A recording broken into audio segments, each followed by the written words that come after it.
Good afternoon, everyone. We're going to call the City of Mobile Board of Adjustment to order. First, let me announce all the decisions of this board are considered final. And if there's an appeal to circuit court within, yes.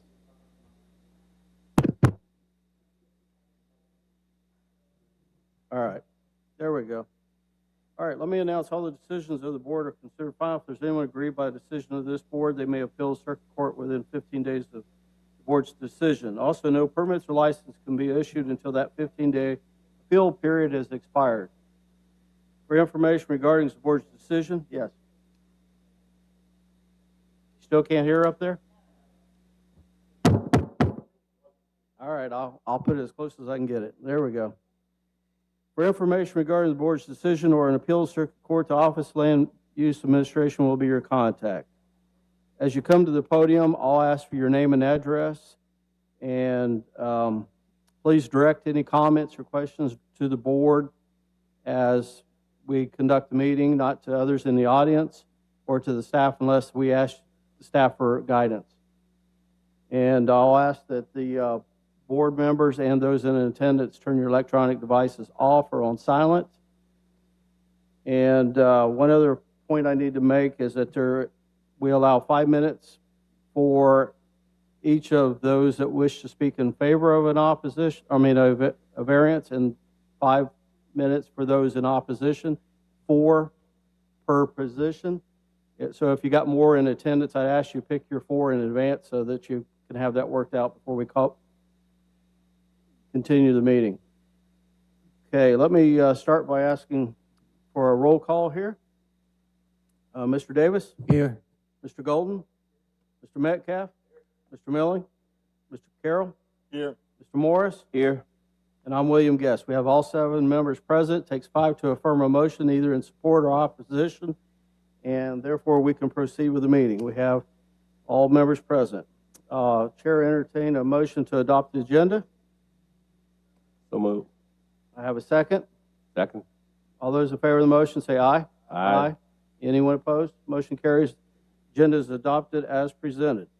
I have been asked by staff to go out of order, and we'll start with application 5, which is 6494-4763. Will the applicant's rep come forward, please?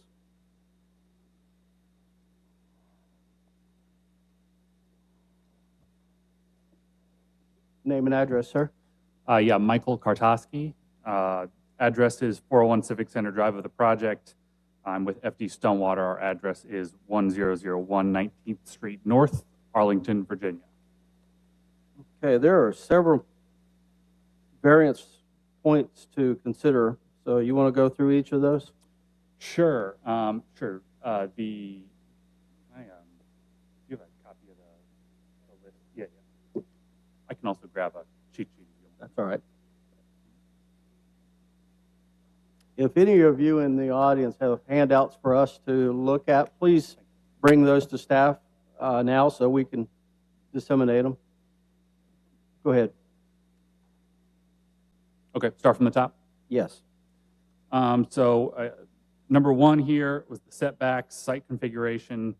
So this is the 50-foot setback. This is based on a federal security step back. This is, you can see that's outlined by the red dashed line. It's hard to see on there, but that is a FSL 3 security requirement that cannot be relaxed without approval from Atlanta headquarters and then also DC. So that is why we've requested that. Number 2, or do you want me to address, just run through them? Okay. Yeah. 2, the primary entrance. So this is on the building's placement standard. So the primary entrance right now is off of a future side street instead of off Claiborne Canal. That is due to the future plan where you can see very north of that plan, you'll have the parking garage. And then also through the ARB process, I'll note that south of the building, right above the Canal Street label, number 12, we've added an employee entrance right there to bridge kind of the Canal Street and bring in the Canal Street connectivity there. Number 3, driveway width. So this is a 36, I believe this is the east side of the building. Really, this boils down to Army Corps of Engineers will have some full-size trailer deliveries, and for the turn radiuses right there, we needed the larger width. Also, kind of touches on the future of Claiborne Street.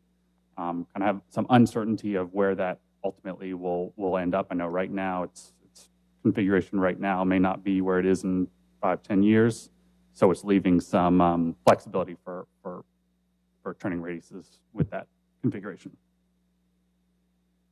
Number 4, dumpster enclosure material. So right now our dumpster enclosure matches the mechanical enclosure, which is number 6 right there. It will also match the rooftop enclosure for MEP penthouse. And that is just a metal panel. 5, exterior finish materials. So right now we have architectural precast or architectural cast concrete right there. And then the bottom layer is a thin-set brick, architectural thin-set brick. Yes, right there. So, I mean, this is, I think, typical for a federal security of this size. 6, frontage build-out, the street screen height. So the walls that we have right now shown on our renderings, they're where that number 7 is. So that's really to account for the grade change, and also that's where our fence steps back, so that's an added level of protection for vehicle access, but also opening the building up to be more pedestrian, more appealing to the eye when you're looking at it from Canal or the new driveway. Will you go over that one again, please? This was street screen height, number 6. Okay. So I think this has to deal with the height has to be at least 4 feet or between 4 feet and 8 feet. And right now we have between 2 and 3 foot walls that kind of stair step up to the building. It's 1 or 2. I think the renderings may have showed it, but I don't know if they made it in the presentation. So really that's serving the function of the fence steps back. You can see the shaded area. It's a blue dashed line, again, hard to see up here, but it's where number 10 is up there. That is actually behind our fence. Oh, Proceed. You got okay. a lot to cover. Yeah, thank you. That is behind the fence line. And then 7, you can see the two areas labeled 7 up there. And those are open, no fence, but they will need protection from vehicle access. So that's will be done by bollards where the walkway is up front. That's like between numbers 1 and 2 exactly. And then the stair-stepped walls around number 7, again, prevent vehicle access. And yeah, I think the variance request there is that they'll be between 2 and 3 feet, not 4 feet. It's really not meant as a street screen. Anything else on that one? Any questions of the board on any of those? Go ahead. Number 7, frontage build out. This also speaks to, this is the east frontage exceeding 30 feet. Again, same explanation on future truck deliveries, future orientation of Claiborne Street. Number 8, frontage build out, material and fence screening. Again, this kind of goes to, this I believe the comment was directed at the same street screen on where the area 7, where you're going to have the stair-stepped retaining walls. Again, they're 2 or 3 feet tall, not your full, your 4 feet.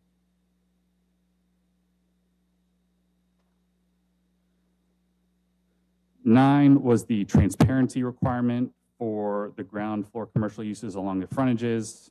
So really this is on the east facade, and yep, top right there. That's where our loading area is. That's where our dumpsters will be, which will be screened. But because that's really a back of house area, that's why we're not meeting the required, I think it was 30% here.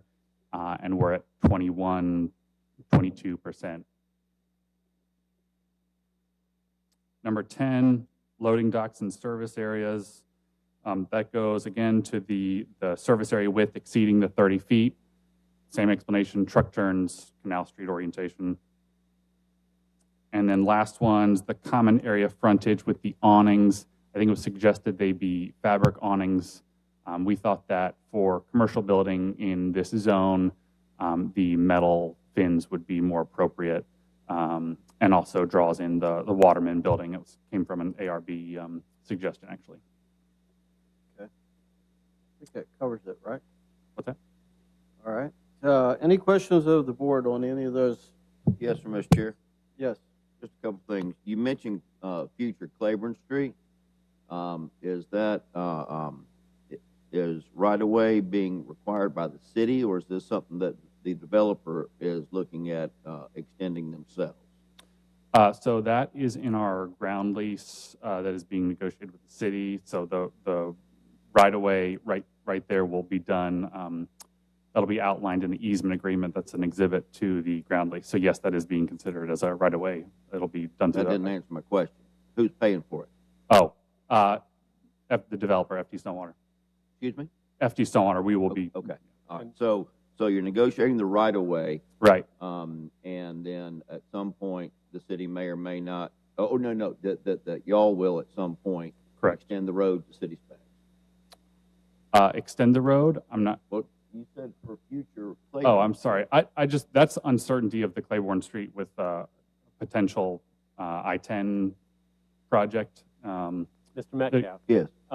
what he's talking about and what is referenced on the site plan is that with the redo of, the bridge being Yeah. built for the interstate, you're going to redo the interchange of where the tunnel exits onto Canal Street. With that, if you look at this map, this is going to be the interstate ramp coming down now, straight to Canal Street as currently proposed, which means that the existing Claiborne Street is going to be terminated. Okay. So they are proposing to have it just come in to be the service entrance for the proposed building. All right, and then what's the need for the variance for the exterior materials? Why do we need that variance for that? I believe that's just designed. Again, part of it was ARB comments, bringing in some local design elements, and then just a commercial. Yeah, but ARB doesn't what's that, Margaret? Okay, this is within the Downtown Development District, which has its own zoning code, which Right. also regulates exterior materials, and the proposed materials do not comply. For what reasons, basically? They're not on the list of approved materials. Good explanation. Okay, and then what's the reason for the percentage in the rear? You talked, and I don't know exactly what you were saying, but you said required is 30 and you're at 22. Why are you not at 30? I believe that's just on the east facade, and that's really our back of house area. It's where you're going to have your Well, I loading. understand, but if we're requiring under the code 30%, why are you at 22? I mean, we could Just investigate. 'cause? It's because you've got, that's where your mechanical areas are. So it's really not, you're not going to have windows along those areas.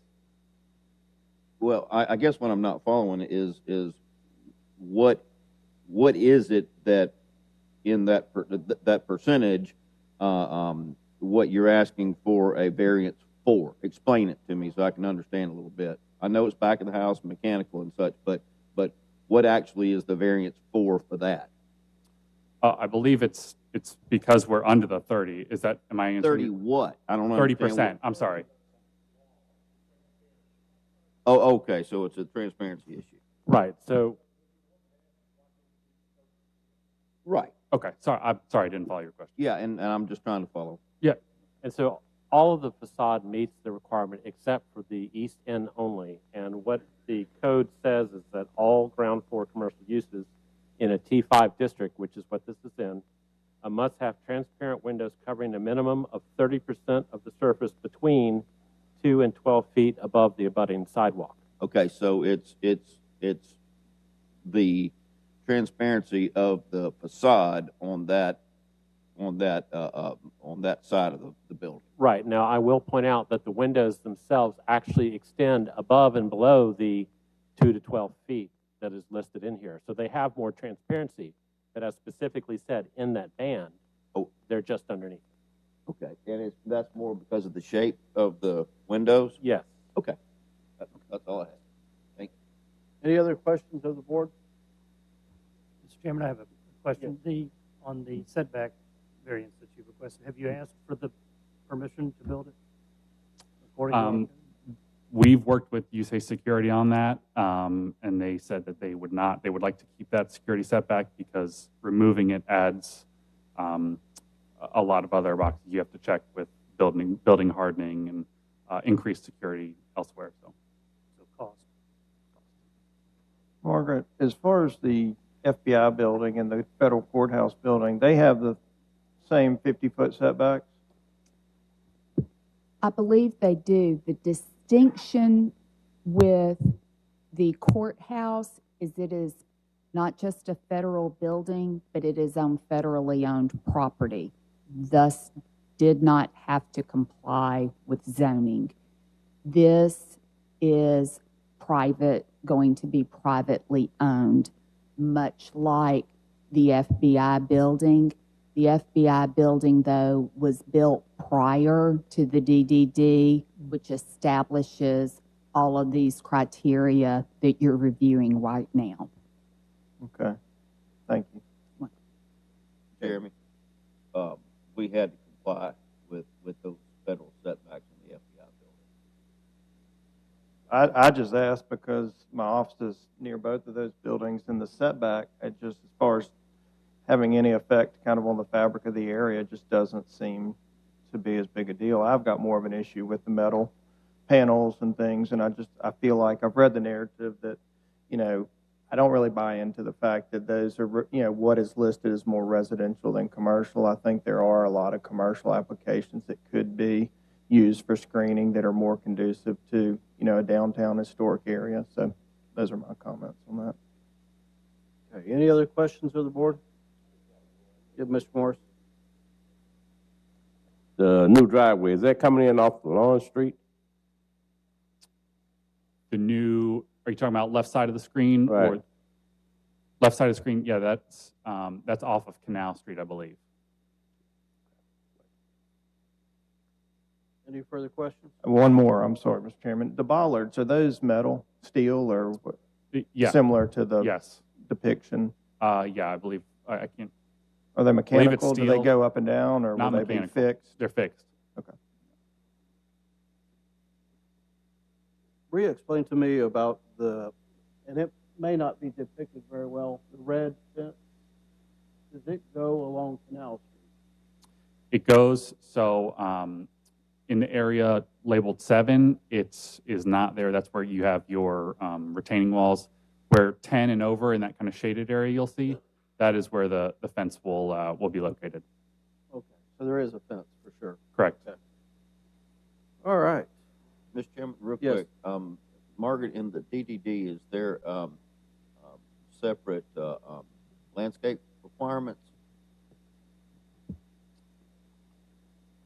The landscape requirements in the DDD are relatively minimal. They're primarily for parking lots and the screening of parking lots. They do also, though, relate to fences. In this case, the fence along this area, we would consider to fall under a street screen, perhaps, and that would require a vegetative backing so that it is somewhat opaque, which doesn't go along with the need for security, but that's what the DDD regulations would stipulate. So is their plan in compliance with the landscape aspect? Well, the only landscape aspect that would apply would be the provision of an evergreen vegetative buffer behind the open metal fence. That's it. That's all they have to comply with. But are they proposing to do that? No. On the last page of the handout, I believe that I gave you, the large 11 by 17, there's a picture of a metal fence. Probably that's going to be open for visibility reasons. So I don't believe they're proposing to put any sort of vegetative buffer So immediately do they behind require a it. variance for that, though? It's listed in the Oh, 11. that is part? Yes. Okay. All right, thank you. Okay. All right. Thank you. Is there anyone else that wishes to speak in support of this variance today? All right. Anyone in opposition that would like to come before the board? Mr. Chairman, as we have people come forward, I want to bring to the attention of the board, you have comments Right. on this application at your places. Good morning. Ben Reynolds, 3908 St. Andrews Loop. I'm the District 4 representative on the Mobile City Council. I'm coming today to speak really on all of these variance requests. And I want to just go through a few things that it's not required for me or the board or the citizens of the city to prove anything here. The burden of proof is with the applicant that a variance is required. And it's my opinion that the documents before you prove nothing to require this board to grant their variances.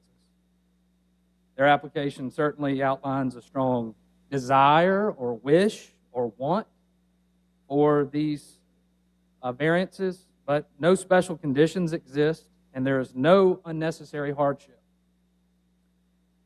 According to y'all's rules, the Board of Adjustment's rules, the Board of Adjustment shall have the following powers. Number one, to hear and decide appeals where it is alleged there is error in any order. There's no errors being alleged. Number two, to hear and decide special exceptions. No special exceptions are being requested. The third, to authorize upon appeal in specific cases such variance from the terms of the ordinance as will not be contrary to the public interest, where owing to special conditions, a literal enforcement of the provisions of the ordinance will result in unnecessary hardship. He goes on to say a little more. So, what does that mean?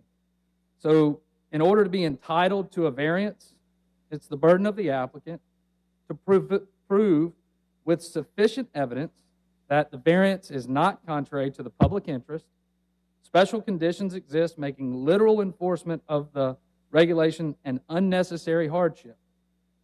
And three, that the spirit of the zoning regulations is observed substantial justice done both to the applicant and the surrounding area. There is no special conditions. There is no unnecessary hardship. All of these variances are the result of self-inflicted or self-created hardships. You heard it yourself. Have to have the big setback so that they can save money as a result of cost because of the hardening and all this other stuff. But the hardship, if to be proven, the variance must relate to the land rather than the owner himself. The variances are not being sought at all due to the land or any unique hardship associated with it or any hardship that wouldn't be identical to any other property in that zoning district, but rather because of essentially artificial conditions wholly related to the proposed owner-occupant, which could have been met by putting the project somewhere else, where it wouldn't have needed 10 or more variances, or design the structure in a different way, or ask the federal government in Atlanta, as we heard today, to change their rules, not the citizens of Mobile. And then, furthermore, the sheer number of variances they are asking for, this is not a situation where there's just a single minor issue that needs to be addressed, like adding a carport to a residence, as was the case in Ferrero versus Board of Adjustment, but a raft of them. That basically means the applicant isn't really seeking proper variances, but just insisting the zoning ordinance shouldn't apply to them. Once you're asking for that many variances, you're really just functionally amending the ordinance for that applicant alone. Just a bit of history here, how we got to this point. The City of Mobile, the mayor's office, they submitted a zoning plan for the special district of the Civic Center that allowed all 12 of the variances. The plan that was originally submitted included the allowance of these things. The City Council, the people's representative, rejected that plan, removing the items that are being requested today, specifically removing them. And then furthermore, the council went on to pass it twice, codifying the removal of these items.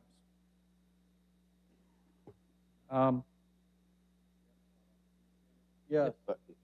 I don't want to forget, but I don't want to interrupt you. Sure, but, go ahead, please. Councilman, what, specifically what you're saying right there is that what you said is that the items that the council rejected, that was part of the special district for the Civic Center? That's correct. And was that codified into zoning? I can help with that, and, Okay. and staff can probably back me up a touch here with this, is that there was a special district. The Civic Center site was a special district, unique. There was no zoning or whatever. It was a unique Because it was site. city. So it required to be rezoned. And an effort was put forward to rezone the property, establish the rules and all that. And the plan that was submitted did it with the Corps of Engineers in mind, knowing full well that they wanted to build this building there. Well, the city council considered that along with neighborhoods and everyone else, and they wholly pulled these items out of what was requested and codified further what they wanted because they passed it twice. And now here we are. That is now ordinance. That is the law of the land. Okay. And this board, Within the DDD. So it's like the special district within the DDD. A little bit of clarification. Okay. Yes, this site, along with another one and some other properties in downtown, was zoned special district. Okay. Special district was assigned to these properties because when the DDD was initially adopted in 2014, they were considered unique enough that none of the existing transects would really fit these So properties. it was left out It was just assigned special district and then to be clarified or to be, to be codified Later. in the future. okay. A master plan That is has now been required, done. and then unique transit districts. Staff presented to the Planning Commission, and the Planning Commission recommended to the City Council unique transects for this property. And all of these other requirements that are unique to the DDD as far as site development and building material standards. However, the council did not agree with that and assigned existing transect districts to this property with the corresponding material and site development standards. so essentially what that means is the people have spoken and they passed a law specifically pulling these things that are requested before you today out of it, saying it didn't meet, and it doesn't meet the burden here today. Bless you. I'll wrap up just because I know there's... You got time. We've Okay. interrupted you. With regard to the emphasis on public interest, that this could affect public interest in a negative way, just a few things that I jotted down. The Corps of Engineers currently has an office on St. Joseph Street. Doesn't have a big setback. It's owned by the government, and they operate there now. And I'm sure they have some reason to expand and change where they want to be, which is great. But it's not the burden of the people to bear. But by moving them from where they are to the Civic Center site, that's sort of the government picking winners and losers, the local municipal government picking winners and losers.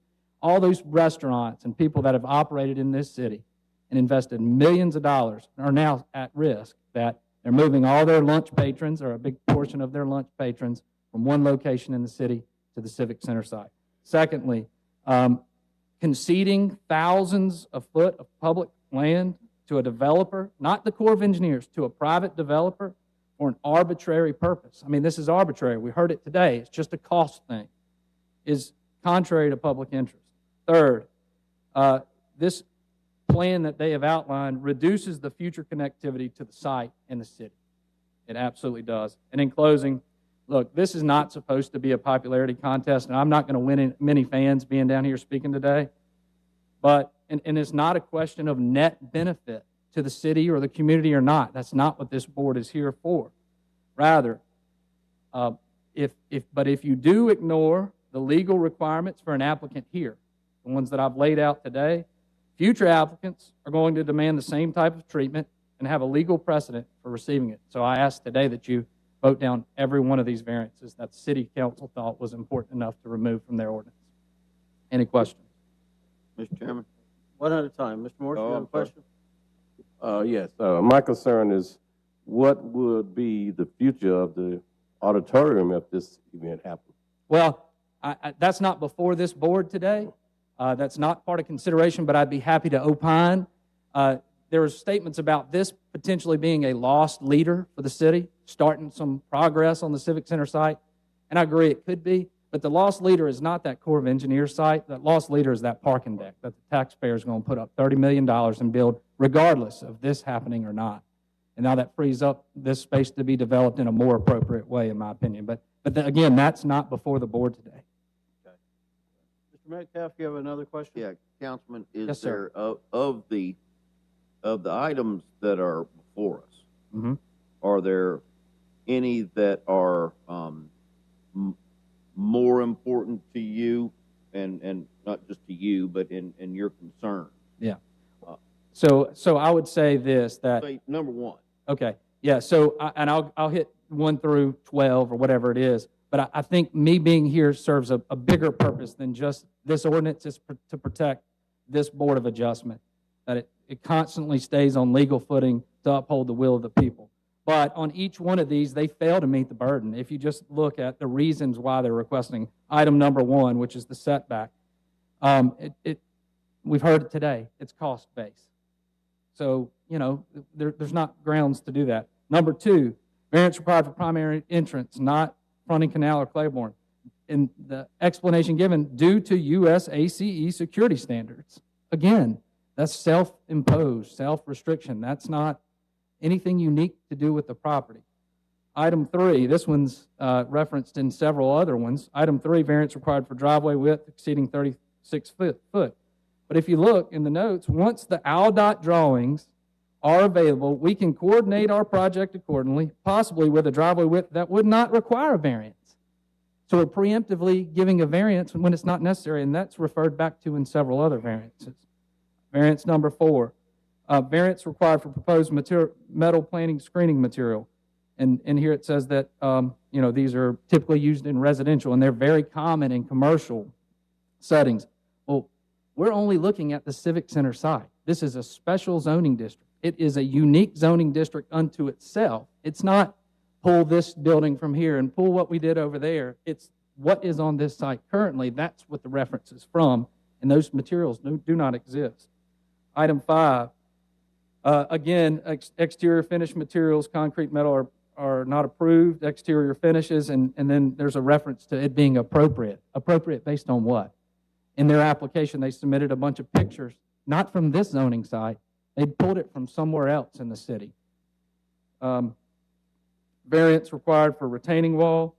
And they say to address some minor, minor grade changes. Well, I looked at the topo. I mean, but it's fairly flat. It does fall off at that corner a little bit, but it sounds to me that's just sort of an effort to try to get these security measures in place so we can reserve or save some cost on fortifying the structure. Item 7, variance required for vehicular access. See response to item 3. So refer back to item 3, which was maybe we might need a variance. It just depends on what ALDOT tells us. Item 8, variance required for retaining wall material. The retaining walls are proposing minor, less than 3 foot in most cases. I think this is a fortification effort, again, to try to save cost. Number 9, variance required because the ground floor of the east facade does not meet 30% requirements. I think that's just because they want to, not because it's required, or there's some unique situation that exists on this property where it's going to create a hardship if we don't approve it. It's just a want to. And 10, variance required for loading dock. Same thing. It says refer back to item 3. Same thing. Maybe we need it. We're going to preemptively request a variance just in case. Item 11 deals with awnings. I didn't see, it's not an awning. It's my opinion. I mean, that's not an awning. So why are we referring to cloth awnings? It's not an awning.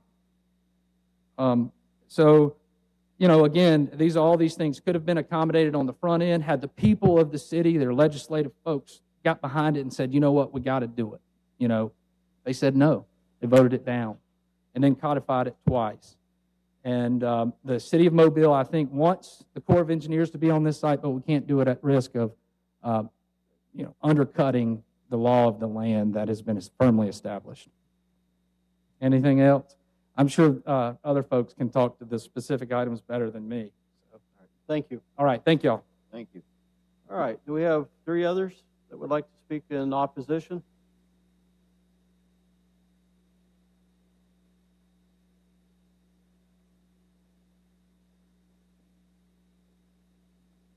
Good afternoon. Your name and address. Good afternoon. My name is James Backus, and my address is 509 Eslava Street. So I'm here as a residential property owner within 300 feet of this development.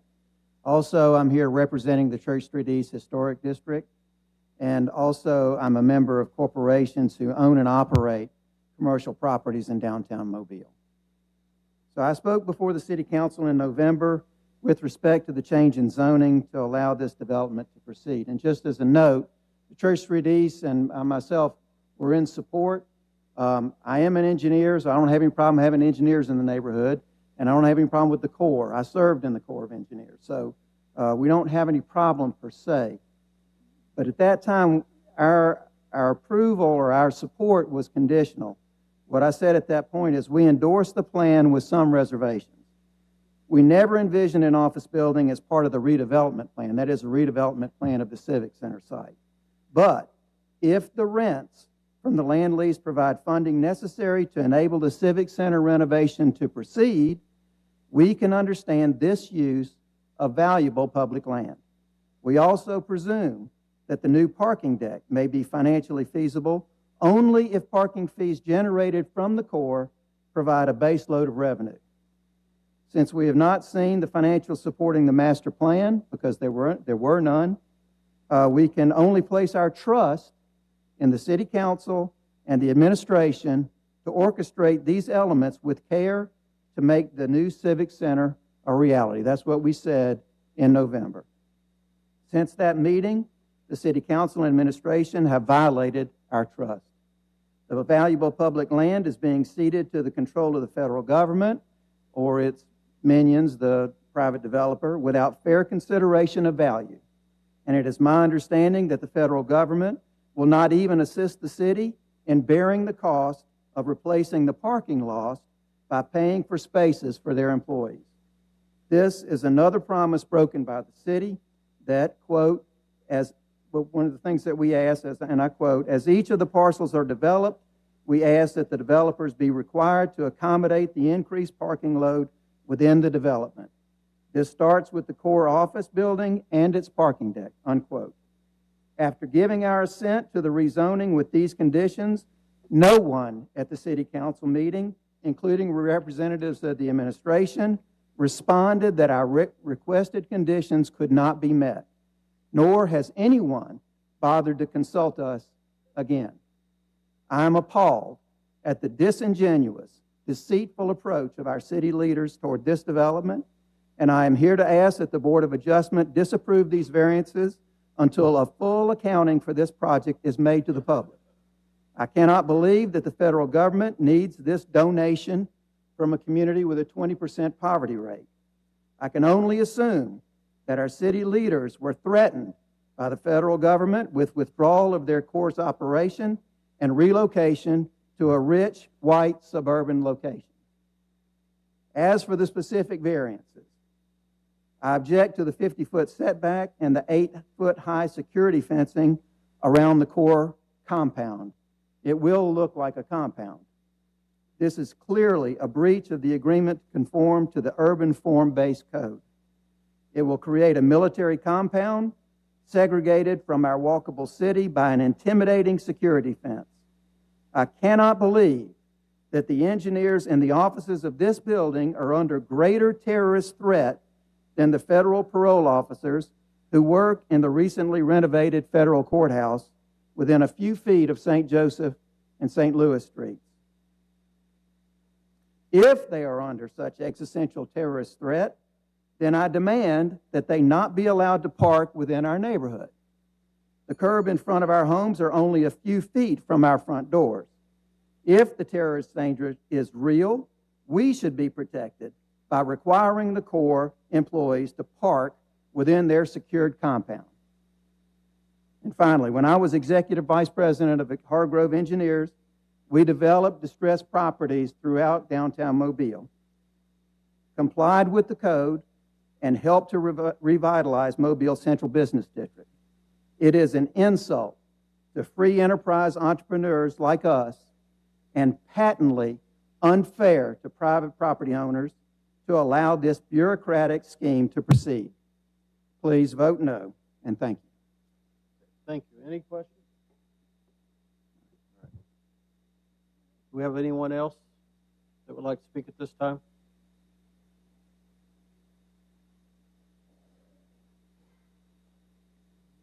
Good afternoon. Name and address, please. Good afternoon. My name is Sydney Betbys. I live at 1210 Selma Street. What a rare and unique opportunity we have, don't we? We get to allow for a transformative development in the heart of a thriving downtown. In a vibrant, historic neighborhood, we have one chance to get it right. The point of the Downtown Development District Zoning Code is to guide the rebuilding of a downtown that is of downtown's vacant and underutilized land into a traditional urban form that prioritizes a pedestrian-friendly and people-focused public realm. We can only achieve this transformation by following the extremely detailed and nuanced regulations that have been worked out over several years with professional guidance and citizen participation, which was originally adopted by the City Council in 2014. Very recently, this guidance was modified by the City Council to accommodate many aspects of the Stonewater development. The opportunity that is right in front of us to fix the damage done to downtown Mobile in the 1960s with urban renewal when vibrant neighborhoods were demolished for massive parking lots and out-of-scale monolithic buildings. This opportunity will not be presented again. Thankfully, downtown living has experienced a huge resurgence the last number of years. We've seen it with individual properties. Our historic downtown has a fabulous hyper-local dining scene. It draws people locally, regionally, and nationally. One of the main reasons our downtown is once again thriving and is a thriving economic center is because of its walkability. Formerly, suburban companies such as CPSI are moving to downtown again, specifically for the street life and its attractiveness to young employees. This walkability isn't just organic, it was intentional. It has been achieved due to years of hard work. There is basically a contract between residents and businesses who locate within the Downtown Development District. And that contract is the Downtown Development District Zoning Code. And when everyone knows and follows those rules, their investment is protected, much like Jim Backus, who lives in Church Street, much like me, who used to live down here in Detoni Square. And everyone knows those rules, and everyone adheres to those rules. Everyone is protected by the same guidance.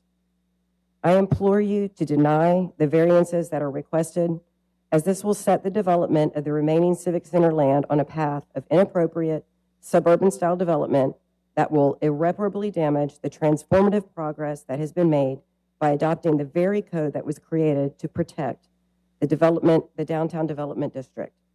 Please do not squander this unique opportunity to uphold the zoning code, which Mobile's citizens, consultants, and the City Council joined together to create and adopt. Please deny the variance code, the variance zoning requests that are requested today. Thank you. You got it. All right. Any questions? All right. Thank you. All right. I think we got room for one more.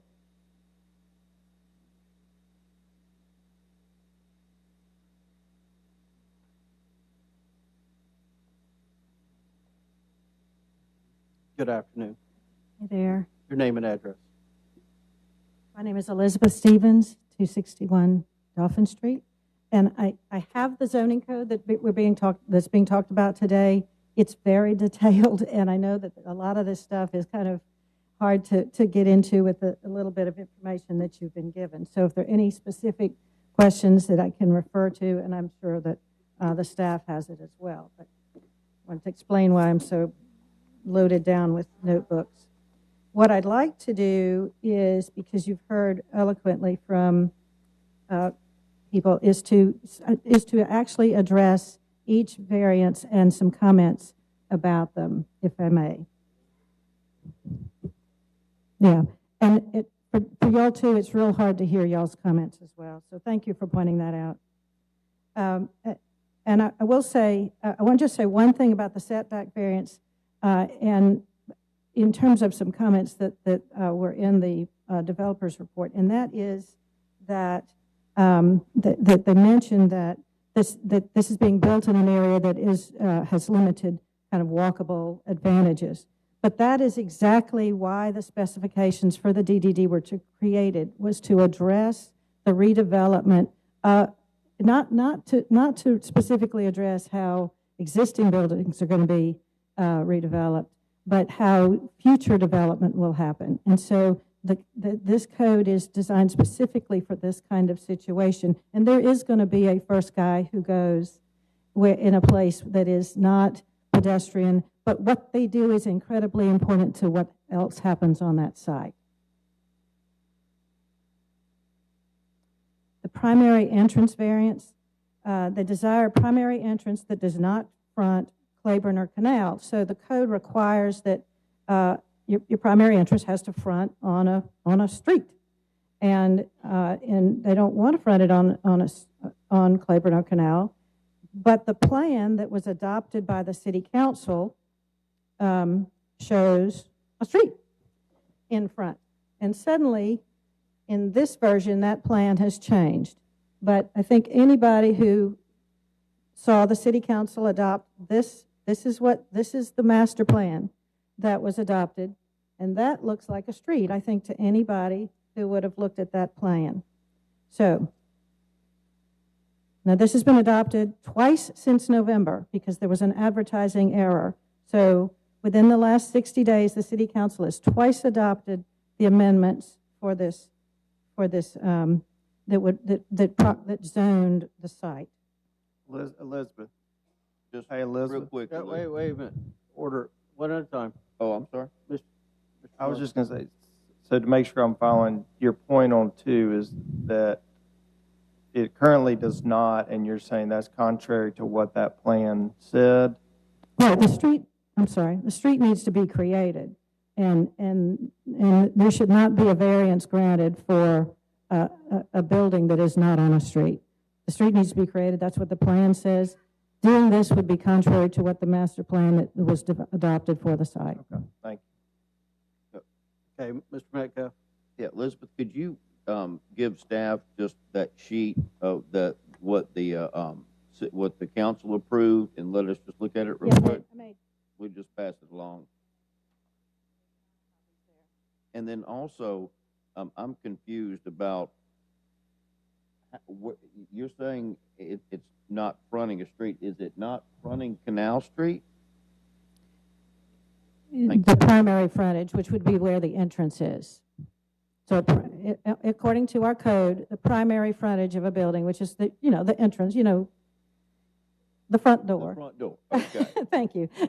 The front door is not on a street, and our code requires that the front door be on a street.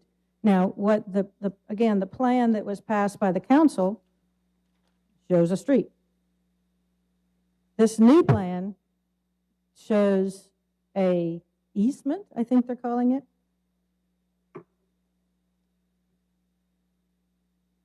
The city needs to follow through and do a street. Okay, Want me to proceed. move on? The driveway width variance, the applicant's own statement is that they are making this request without knowing whether they need it. They state that at some unknown time in the future, AlDOT is going to take some part of Claiborne Street. None of that, there's nothing in writing that agrees to that. It is shown on that plan. So that it is in the plans, but they have not argued that they cannot operate with a 36-foot driveway. That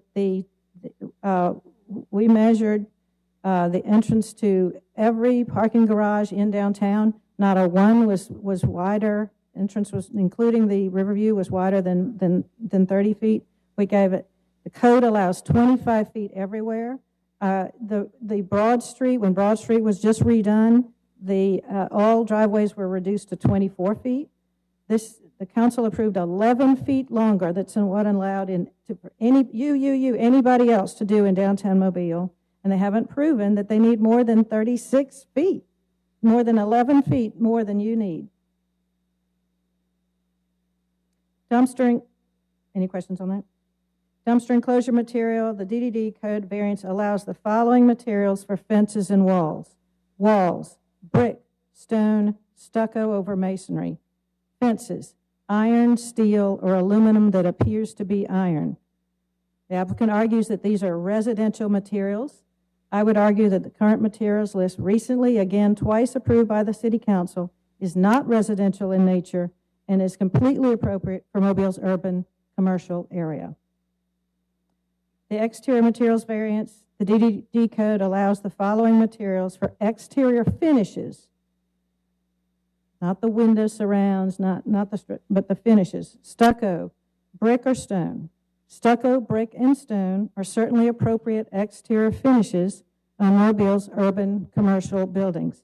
Additionally, the code says that the Consolidated Review Committee, which is the committee that reviews things that happen in this code, may, and I quote, may provide a waiver on materials, and I quote, alternate building materials may be considered where the materials proposed are considered equivalent or better than the materials listed, and regionally available materials are preferred. We don't know why the CRC was not willing to approve alternate materials. We don't know. You may know, I don't know. That was not provided. The professional staff comprising the CRC had the authority to approve the proposed material selections, and even they were unwilling to approve the proposed materials. It is not clear which of the materials, because there's a whole package of materials, it's not clear which of the materials the CRC felt was inappropriate, so I can't really address that. And just for your information, those are the materials that are allowed, and that's what the CRC was allowed as a relief valve to do. Street screen height, variance, and opening width. I'm going to get a little technical here because I think that nobody's really addressed this idea of the street screen. So in the more urban parts of the district, a building is either supposed to take up all of the lot, or in T5, which this is, it can take up 80% of the lot. The amount of area that is not taken up by the building is supposed to be addressed by what's called a street screen, so that as the pedestrian walks by, there's a spatial definition along the sidewalk. And that defines in a humane way the line between the private and the public property. Interruptions in a street screen kind of discourage pedestrian activity. Again, I know you're going to say, this isn't a pedestrian environment, but we're trying to build one out, and we build it out building by building. So the street screen criteria provide for a solution for situations where there is not a building facade. The code allows for a minimum height of 4 feet and a maximum height of 8 feet. There's been no presentation as to why they shouldn't have to provide a street screen. I would just say a 4 foot is probably going to have a lot less people sitting on it than a 3 foot, just as an example. Regarding the driveway openings, the code allows for 30 feet. There's no stated hardship. Street screen material variance. We discussed the materials and what's allowed and the CRC's ability to consider alternatives. Common entry frontage awnings. I really question in describing a vertical fin sunshade system as an awning. If the sunshades are determined to be awnings, there are numerous other form requirements for awnings that sunshades do not meet. All would have been given variances, and there is no stated hardship. These seem to be more of a modern type of shutter, I would argue. Shutters are not regulated in our code. The Waterman Building does have, built in 1947, does have a similar feature that can close and open. I will say if you want to make up, just find a definition, you could use canopy. A canopy can be metal. And those are just my comments to some of the specifics. Okay, thank you. Any questions? Yeah, Mr. Chair. Metcalf? Elizabeth, do you think, just your opinion, but do you think that in the code, the DDD, the building materials were intended more for buildings not 6 stories tall? Jeremy may be able to speak to it. I'm just wondering. Well, I mean, the building we're in Because is I'm more than trying to- 6 I'm stories, and trying- it's stone. Okay, but are concrete panels like the FBI building? Those were gate panels. They're concrete. Is that considered stone? Good question. And again, I'm not advocating one. I'm just curious as to. We don't know what specific, of that whole bunch of pages, we don't know what it is that the CRC objected to. We don't know that it was the concrete materials. We don't know what it Now, are was. you saying the CRC objected to specifically this plan, or just in general under the ordinance? No, every building that gets built has to have a pre-development meeting. Right. And I think it's now done online, if I remember correctly. And so the developer sends in their plans, and the members of the CRC opine on it. I understand, but so my question is, did the CRC specifically recommend denial, let's say, or not approve this developer's plan for this building specifically for this? They didn't deny the whole building, No. I'm not on the committee, and I'm not privy to their meetings. Materials, well, she's talking about CRC. Okay, but have both been involved in this? And both specifically, I'm just trying to get specifics. Not so much as the whole ordinance itself before, but specifically for this plan. Mr. Metcalf? Yes. We have 2 members of the CRC right here. Oh, well, there you go. So what the regulations allow, as Ms. Stevens has pointed out, are cementous clapboard, shingles, board and batten, stucco, brick, or stone. As you see behind you, they are proposing brick for the lower level, which meets the criteria Right. as listed. And for other areas of the building, the upper part, they're looking at the concrete. Concrete tilt wall. So if the CRC, while given some leeway in making some allowances for certain materials, how should the CRC determine if concrete is a more superior material than the other materials that are listed specifically in the ordinance? If we say it is okay for this building to have a concrete exterior, then how would that apply to any other future building proposed downtown that is going to be a concrete exterior? So we felt that we just pointed out exactly where this proposed building did or did not comply with the regulations before. Okay. My feeling on that particular item is that, as I mentioned, that probably those guidelines were not intended for a 6-story commercial structure. That sounds more like something intended for a 1 to 3-story building on St. Louis Street or something. I'm trying to see what's kind of practical from a construction standpoint and architectural standpoint. The property zone T5.2. T5.2 allows buildings up to, On this location, Yes. 6 stories. Okay, and still within the guidelines of those the, materials. Okay, one more thing I need clarification on, which Bert, you didn't quite give me, I don't think. So the CRC and ARB met specifically on this project. That's correct. And both ARB and the CRC, specifically, were not in favor of this particular plan. Well, it went through the ARB process. It had to be revised. They resubmitted it to the ARB, and they provided final approval to the basic design of the building and the materials proposed. So ARB approved it? Yes. Okay. How about the CRC? Well, the CRC is a different entity. It's not a public meeting as this. It's made up of staff members, and we are to enforce the application of these regulations. So, Okay, so it's more of, it's regular, okay. right, and we do not want to usurp power of the Board of Adjustment, which has the ability to actually waive through variances many of these requirements. Okay, all right. Thank you for indulging me. I just needed clarification. Any other Yeah, questions? and just, Adam, the ARB's legal authorization and the zoning authorization run parallel. One doesn't trump the other. So just because ARB approves something doesn't mean that, Okay. that it's And allowed under then the zoning code.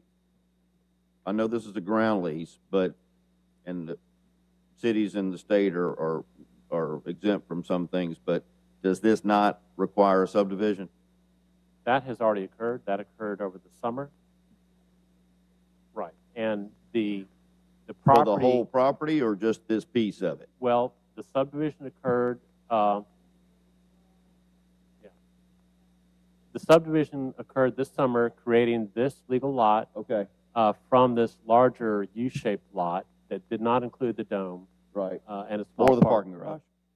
Well, right. Nothing has been created for the parking garage separate from this large lot here. Were there requirements from the planning commission for this lot? And obviously, this proposed lot was for this development. Were there not some, like with the streets and such, was that not part of the subdivision process? Or did y'all just cut out a rectangle? Well, the subdivision application was made by the city. The city is not subject to zoning restrictions. Yeah, but zoning and subdivision are two totally different things. The control of the division of land has more criteria in the downtown development district zoning regulations than in the subdivision regulations. So there's some basic subdivision criteria, Sure. but there are more stringent zoning criteria, which for this subdivision And the application, subdivision had to comply with those. well, it was only subject to the subdivision regulations, which city government is subject to, Right, which comes down from the state, okay. but not to the zoning ordinance requirements of the DDD, which the city is not subject to. Okay.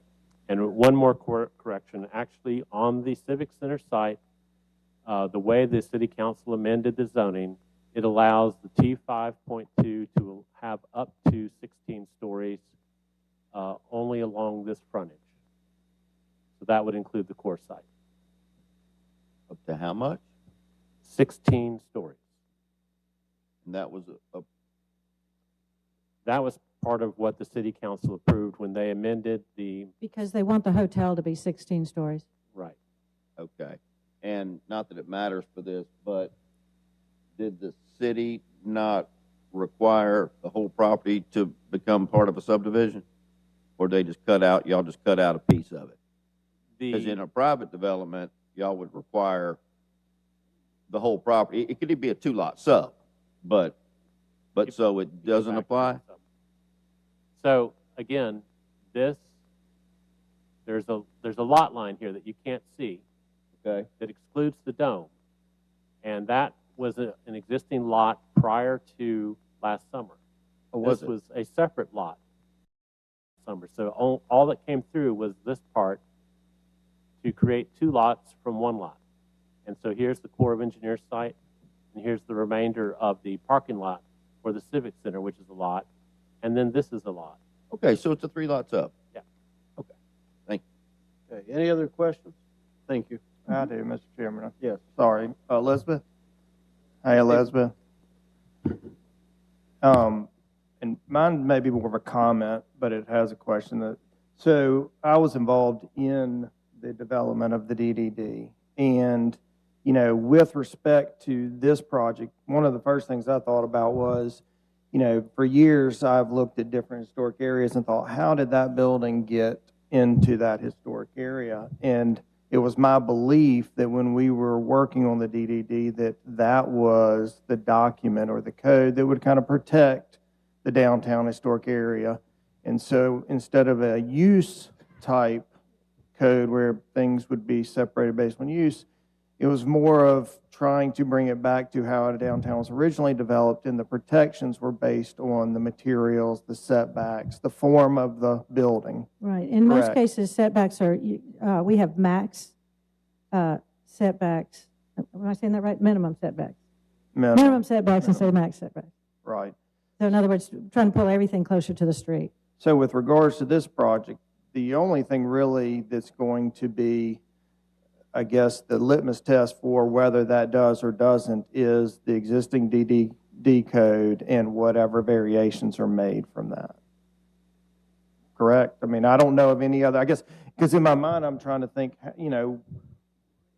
if this developer moves forward and does this, which personally, as a person who's worked very hard to help the revitalization downtown, I think it's very important to keep the Corps of Engineers downtown if possible. I mean, they employ a lot of people. They are a great entity to have that office here. And so, to Mr. Reynolds' point, a hardship. One of the things that I have found is finding a size downtown of a lot that can accommodate a property of this size. That is a hard thing to find. And so, in my mind, it was, there might be a situation that a project comes up that you do have to make some concessions, that it's hard to develop a 200,000 square foot.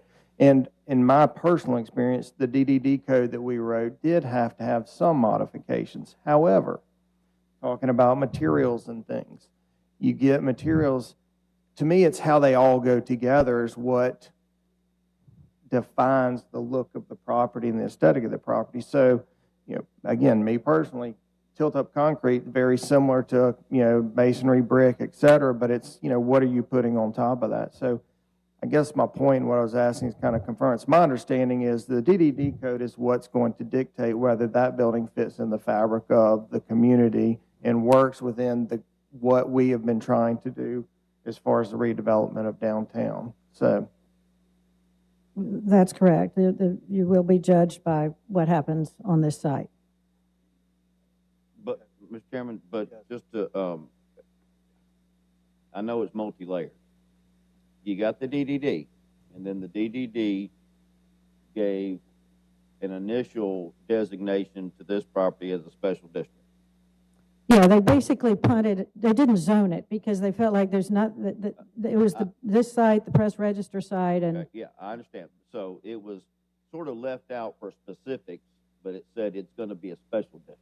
Yeah, it said. To be defined later. Yeah, it said the city has to do a master plan for this site in order for it to be properly zoned. Okay, that was done. Which wasn't done, which is part of why so many of these problems exist. Hold on. But Councilman says it was done.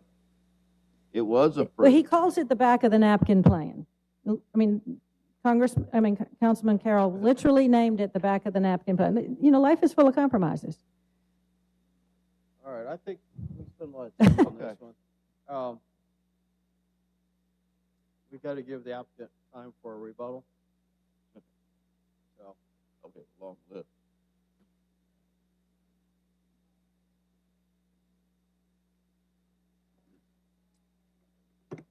all right.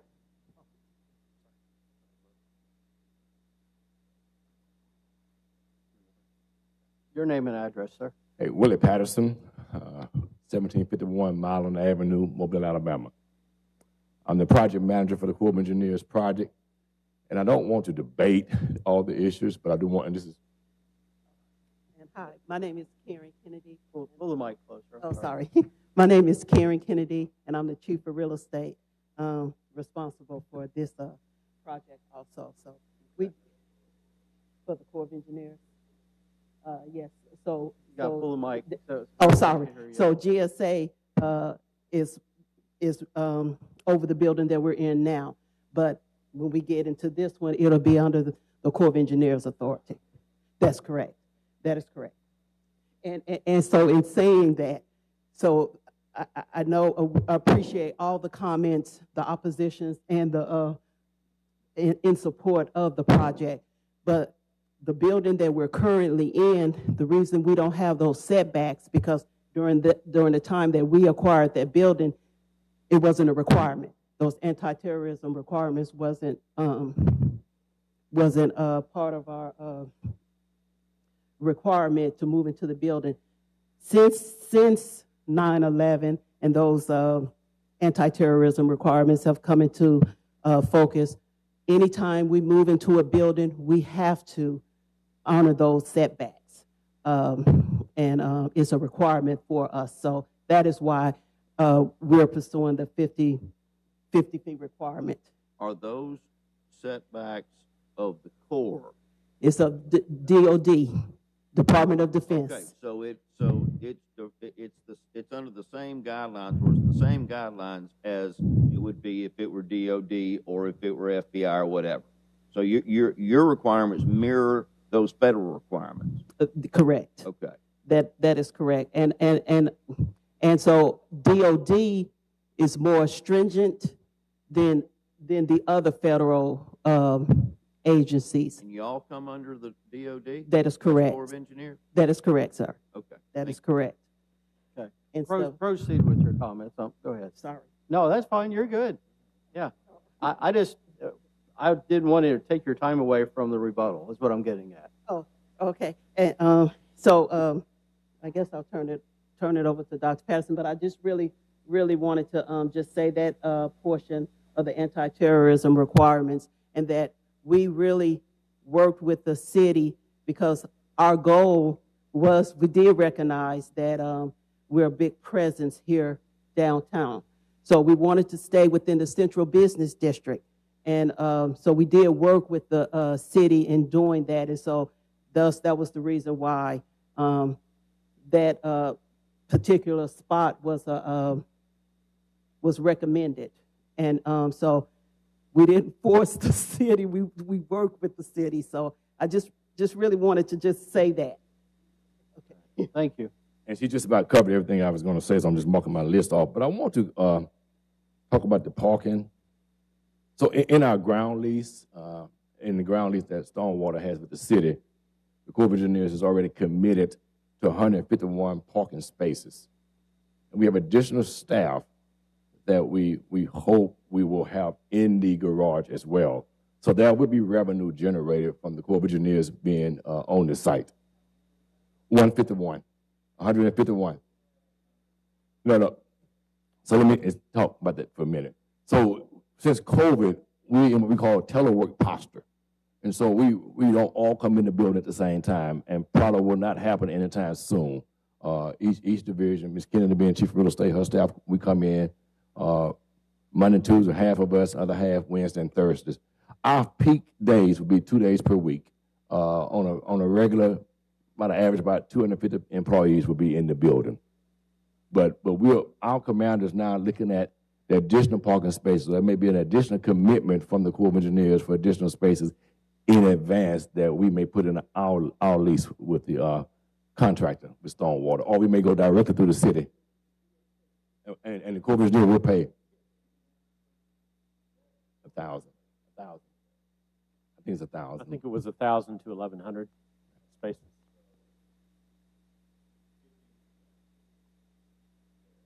Well, potentially about 500 to 600 right now, the commitment. You mean right now the commitment? Yes, 151 out of 1,000. Correct. And as far as the comment about the Corps of Engineers threatening to move from the city, that was never part of our agenda. As Ms. Kennedy stated, our intent is to stay in downtown.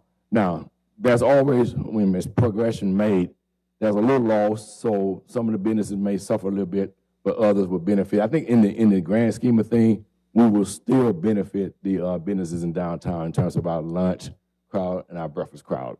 I mean, it is what it is. Progress happens like that sometimes, so some may suffer a little bit, others may gain. but it's never intent, it was not our intent to hurt any business downtown. It's just, and to really appreciate why we wanted to move, people ask, why are you all moving from GSA? That building is in a state of disrepair. Estimated cost is over $120 million. And we don't think GSA was willing to put that kind of money in that building, and we were no longer willing to stay there in a subpar building. Here it is in 2021. So we're trying to move forward in terms of a state-of-the-art facility. We have a great relationship with the city of Mobile, and our intent was to keep a strong relationship by partnering with them. And we appreciate the city even offering that spot. Could we have gone West Mobile? Sure, we could have. But ideally, we've been downtown. We're a fixture in downtown Mobile, and we want to stay downtown Mobile. Let me ask a question before you conclude. The hardships that have been brought up by some of the other speakers, can you kind of speak to those while you're here? Hardships. For the variance request. So I'll let the contract speak to the ones in terms of material. But she's already mentioned setback. Right. So that's our main, and the fencing and things of that nature, that is driven by federal mandates in terms of the fence and the height and the curvatureness of it outward to avoid the climate of the fence. Those things are sent down from on high, if you will. And so those regulations dictate what type of material and design that we can, in fact, have on our new buildings. As Ms. Kennedy stated, a lot of this stuff came into place after the bombing that took place in Oklahoma. That's what really started, and that. But 911 didn't help us at all either. And so the fact of the matter is, these are particular, and we don't say FBI or the Court of Appeals or probation officer are any less important than we are. We're all federal employees, but Department of Defense takes a more rigorous approach for obvious reasons in what we do.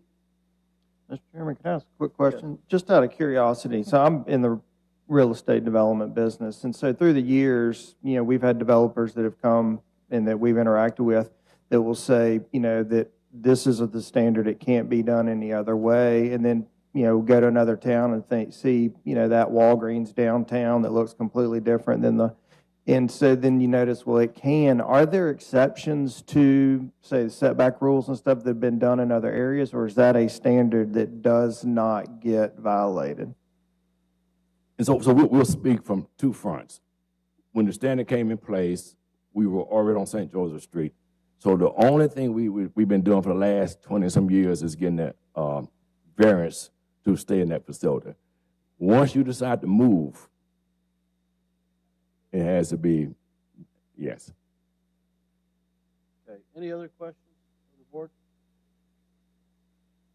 Thank you. Okay. Thank you.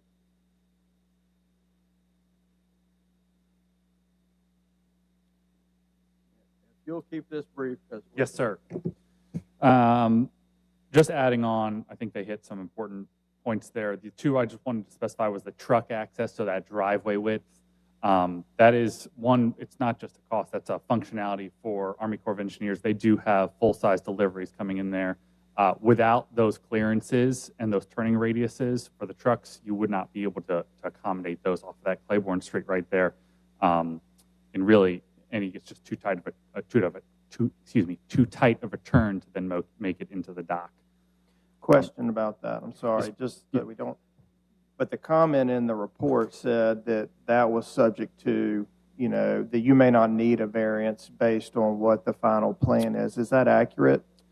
I think the only way we'd be able to get around that if they somehow were no longer received full-size trailers, which right now they do. So what is? I mean, you talk about like 18-wheelers? Yeah, sorry, yeah. 54 foot. What are they receiving? A lot of office equipment, top secret. Furniture. I like that answer better. Okay. Any other questions?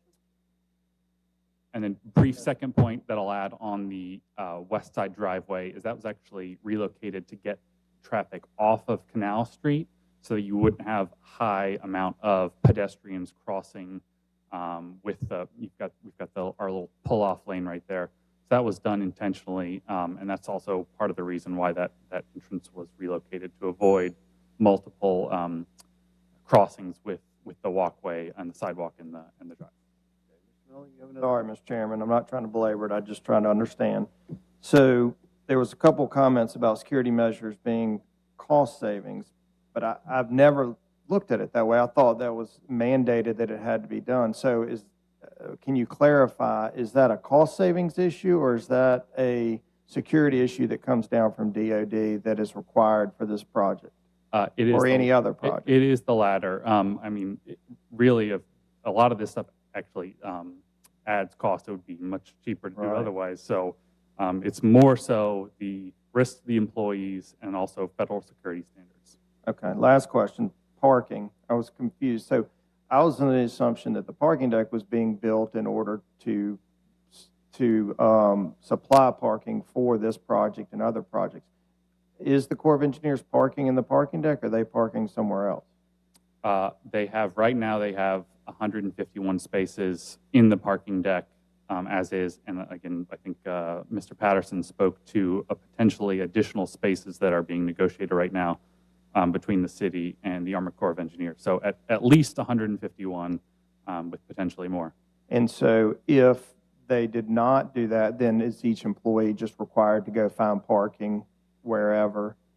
That would be, okay. And that would be how many employees roughly are we talking about? I believe it's, don't quote me on exact numbers, between 800 and 850. But not all in the building at the same time due to the telework or whatever type, okay. Okay. All right, Mr. Chairman, Yes. what, to the parking and to Jeremy's comment, you've got the surface parking that's there now for the auditorium.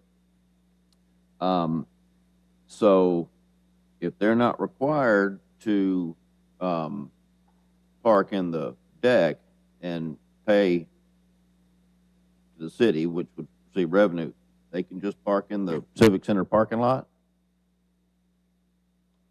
Well, technically, they're not required to provide any parking at all in a T 5.2 district, even with new construction. But they would be able to park anywhere that parking is available, either on street or in the Civic Center parking lot. In the Civic Center? Yeah. Is the Civic Center parking lot open now to anybody who wants to park in it? Portion of it is open for fee, yes. So you have to pay $5 to park there every day, right now. Okay. For example. So would that still be the case with this? That's really not part of our consideration. Again, you have to consider T 5.2 does not require I understand, the but provision of parking. there's no other place to park down there. So so the surface parking is an alternative, a almost free alternative to parking in the garage, and they've only committed to 15% of the whole thing. It's basically.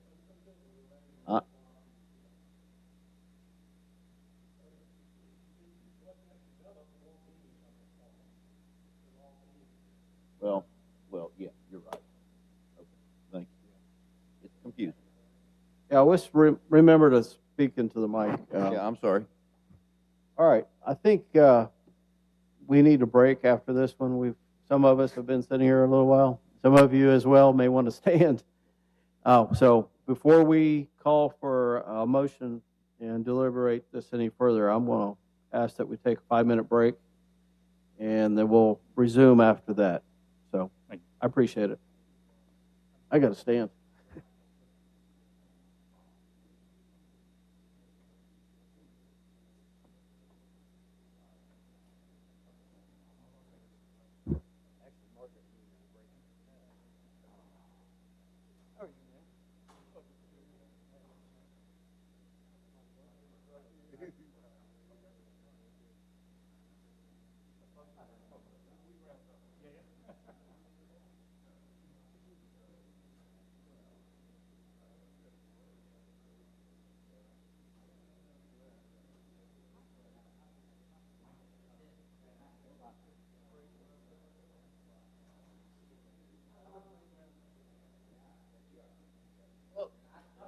South Davis.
Yeah.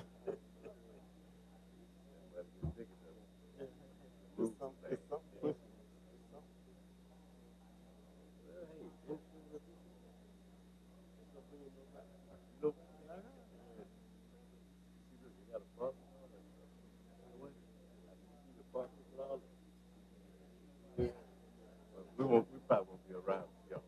This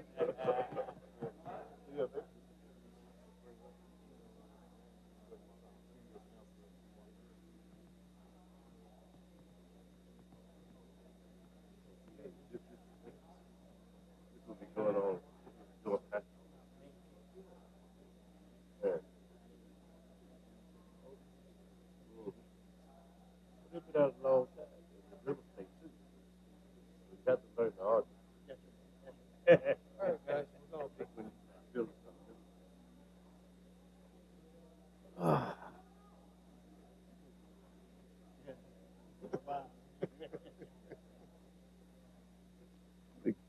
Find the right page.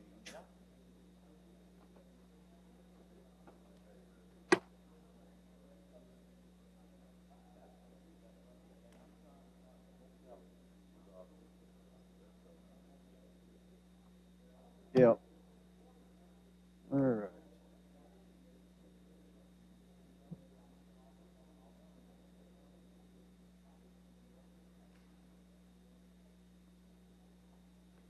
Gentlemen, Mr. Metcalf, are you ready? Mr. Milling?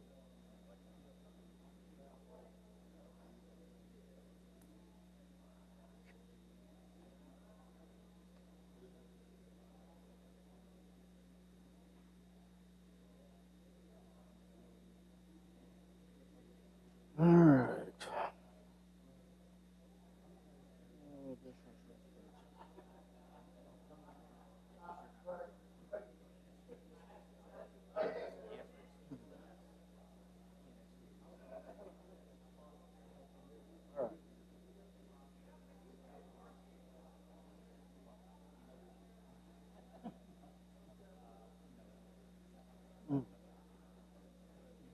Mr. Anderson.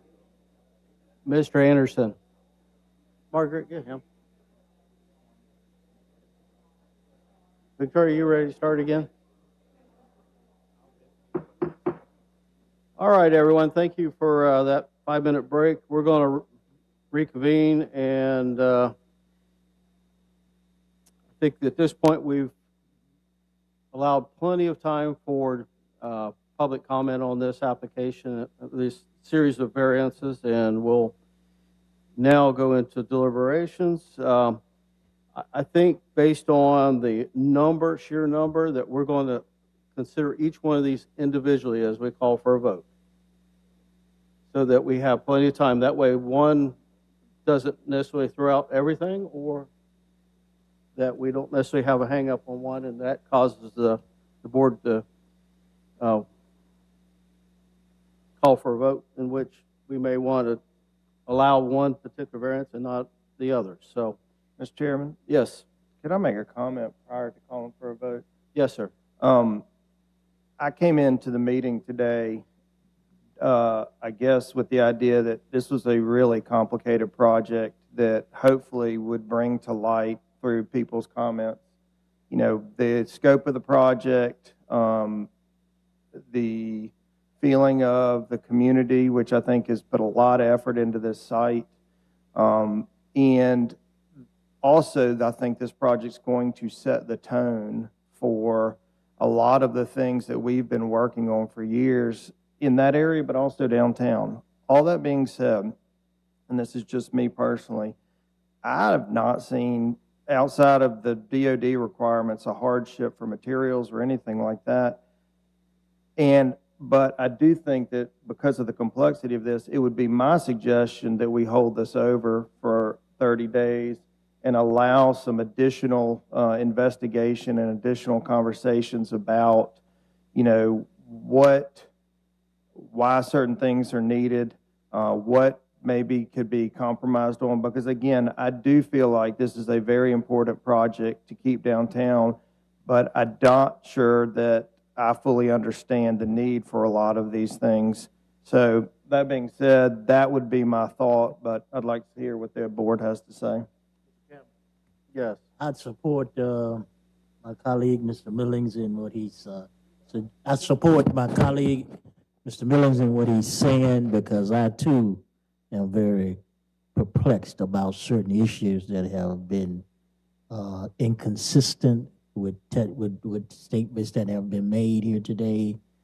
So I think if we get a little time, as he's suggesting, to hold this over so that we can be more informed. There's been some good points made, but I think we need to wait. Mr. Chairman? Yes. In the same tone, I agree. I think a holdover is wise, but not just for the sake of holding it over. I think, and this is an internal matter for the board, but I think that for the benefit of everybody, that as a board, we should maybe put our heads together and come up with a list of specifics, because if they just come back, they're just going to talk about the same thing. So give them the opportunity to address our questions. Frankly, I don't think they were prepared today, because we got conflicting answers and not very confident answers. Again, to be fair to them and to everyone else, all the other stakeholders, again, I think that we should give them some things that say, this board wants clarification on these specific things. Thank you. Okay. Mr. Chairman. Mr. Morris? Yeah, I'm in agreement with Metcalf that we get more specific on the board as to what we need to see and hear from this request. And with that, I move that we. Okay, additional comments, Mr. Davis?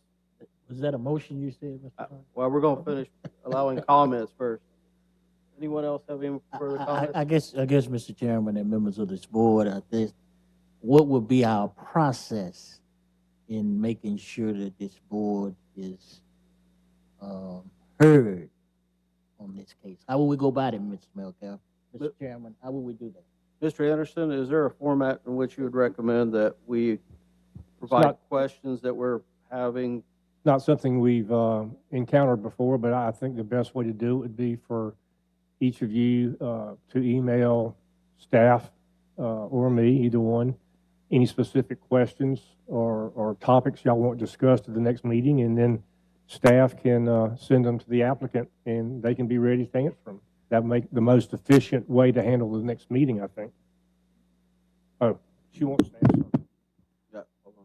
Well, I think, and in absence of a motion and a second, I don't want to try to second guess other than we're looking at a holdover posture.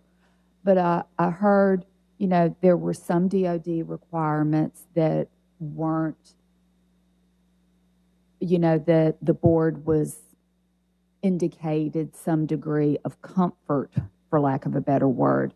But I would suggest going down the 11 variances and just let us know each one. Item number 1, fine. And what our Item number questions are. 2, these are the things we need, but from the applicant. But I think we need to provide that as soon as possible so that they are able to turn that around. I agree. And I also think that at least part of my reasoning is I think there's maybe within the board, maybe not as much familiarity with the downtown development code. It doesn't come up as much. We deal a lot more with just, the city of Mobile's planning and zoning code. And so I do think it's important in making this decision that the board make sure that they're, knowledgeable of the DDD code, and specifically with these items, the effect it's going to have one way or the other. And Mr. Chairman, and along those lines, we could have a just administrative meeting, and I don't can think we so. not? No. Is it Administrative, yeah. Oh, is it sunshine laws? I think if y'all emailing Okay. and letting the staff get that information to the applicant. Okay. Any further comments from the board on this? And if you would, being Mardi Gras and everything, offices being closed, I think if y'all we're can gonna get need those more to us. time. Pardon? I think we're going to need more than our normal 30-day time, though. If y'all, while it's fresh on your mind, this week. within the next, Okay. this is Monday, this by the Yeah. end of the week, get your questions via email to the staff, and then we can turn them around to the It's applicant. only going to take an hour's worth of time on our part at the most. So I think we could do it in a week, Mr. Chairman. Is this something that the applicant does that cause you any problems with regards to deadlines or anything like that?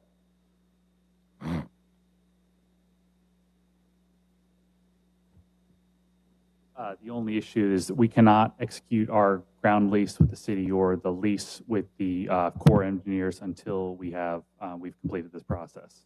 So And that's not our problem. Yeah. All right. Thank you. Chairman. Yes. Chairman. I think I heard, and I think this is a board decision, that once we submit our concerns to staff, it should be concerns of this board collectively and not individually. I think the intent of what Mr. Metcalf said initially about this being an internal thing with the board, that the summary, the consent of this board needs to come from this board collectively. I hear what Mr. Millen is saying. I hear what Mr. Metcalf has been saying. And they have primarily been representing us in the deliberations here today. And I lean heavily on what they are saying. But as a board, I think before we submit anything to staff, it needs to be a collective decision of this board that this is what we want you all to do, not individually. I don't know about that. All right. Well, I think each of us have questions that we need to have addressed. It'll save us time if we hold this over for going 2 hours, I think. Yeah. But it's important.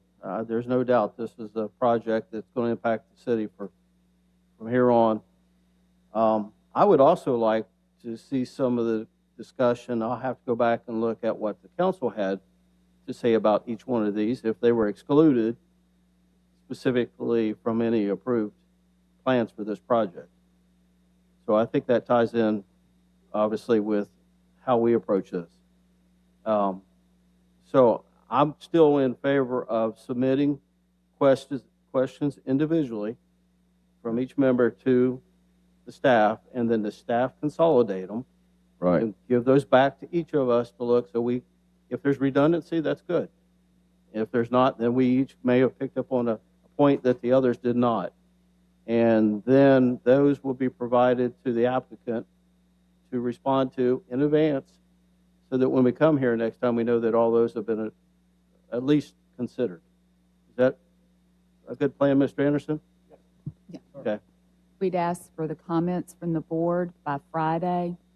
We will then need to provide y'all with a summary of what we've received for clarification from the applicant, because we will need to provide that to them probably close of business Monday due Yeah, I to the agree. holidays, to have them be able to turn that around. In the meantime, to Mr. Guess's point, we will provide y'all with the YouTube link and where the discussion started for council? the city council Right. on this amendment for this property.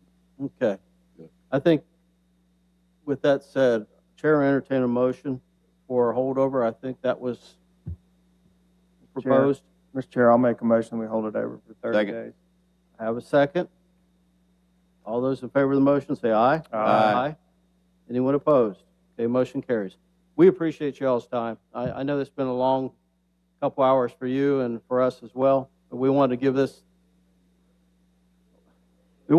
the attention. We want to give it the attention that I think this deserves. So thank you again, and we'll now go back to the agenda in the order in which we approved it. All right, where did my agenda go? Yeah. I'm trying to find my agenda. There it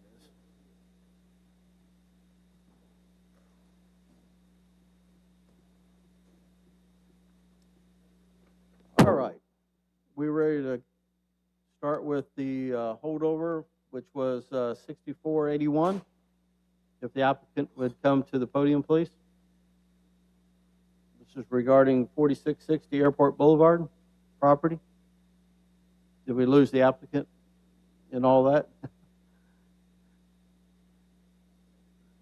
I'm not sure they ever showed up.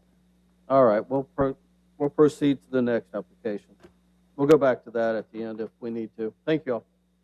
All right, this would be 6489, 6258, 4827, 4826, 4549, 2439 regarding 1260 and 1262 Government Street. That's held over at the staff's request. Notice has been given, and that is held over to the March 6th meeting. Okay, do we need to vote on that? No, sir. Okay. Notice was granted. All right. Application 6491, 6402. But let's hold on before we go to that one. Is anyone here for the last application, the Government Street application? Okay. Just want to make sure we don't overlook anyone. Your name and address, sir. Taylor Atchison, 926 Contest Street. We were here a few weeks ago, and just to refresh the board's memory, this is regarding tree planting for screening of a parking lot at 755 Monroe Street. The previous application was to propose tree plantings along Canal Street to code every 30 feet on center, and asking for a variance for no screening along the Monroe Street side due to stormwater drainage and power lines, as I am proposing to plant the screening in the right-of-way due to restricted space in this parking lot that's kind of historically a triangle shape that it makes it quite difficult. after the holdover, I met with some of the neighbors on site. We went through kind of some of the challenges and some of their desires and came up with a plan that seemed to appease their issues, with the screening and potentially something that will still allow us to park as many cars as possible off the street and not in front of their driveways or behind them. And I was just going to quickly read through those points. Please. And this is an email that was actually put together by Marie Dyson, who's the head of the Church Street East neighborhood. Number one, in regards to the Monroe Street side, we discussed with the neighbors, instead of planting trees into the ground, installing planters on the same distances to match the spacing requirement. We discussed a 36 inch tall planter with a 36-inch tall palm tree or something of that, in that kind of tropical low root ball type of tree. The idea was that would not cause any storm drain issues, would still give us a lot of height to help with screening and softening of the parking lot. And the palm tree kind of tropical planting was, in hopes of never having an issue with the overhead power lines, or not a long time from now. Then was discussed the triangle at the very front where Monroe Street and the Canal Street service roads connect as a point where there's no potential for parking. It was shown by the neighbors that some cars will pull off in that direction, if given the opportunity. I proposed planting a decorative bed of boxwoods or small bushes, something to that degree. Of course, all of this is in a right-of-way, so it would have to come with right-of-way engineering approval and presumably traffic. There might be a line of sight issue there, but I think if we keep it low enough, I think traffic would be okay with it.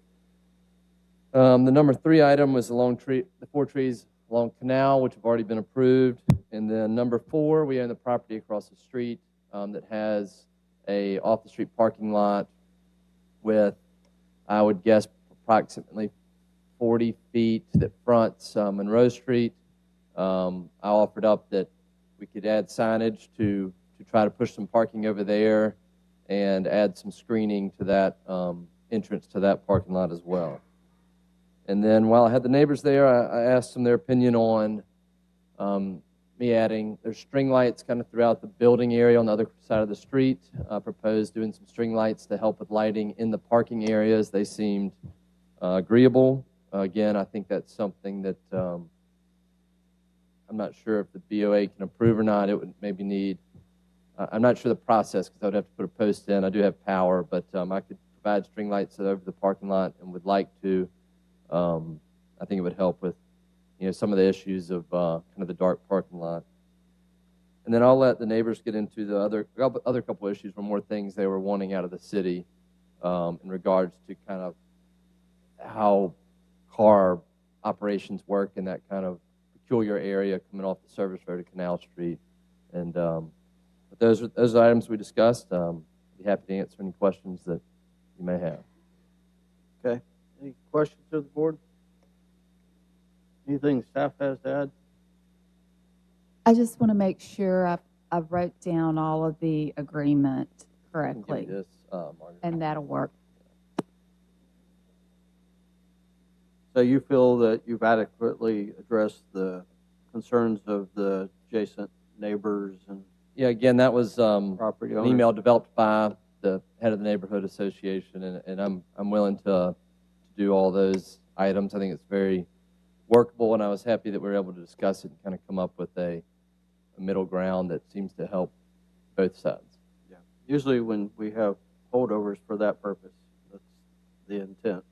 Do we have anyone here for this application today? Okay. Any questions once again for the applicant? All right, if you'll have a seat. I just want to ask him one thing for clarification.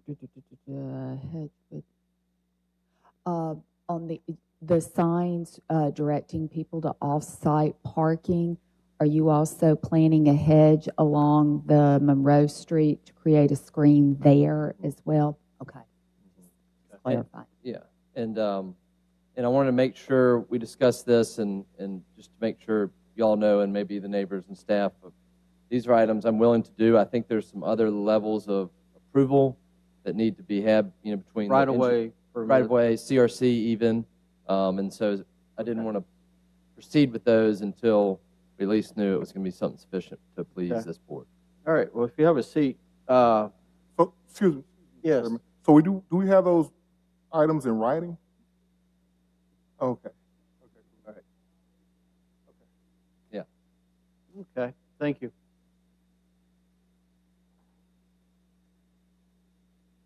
Good afternoon.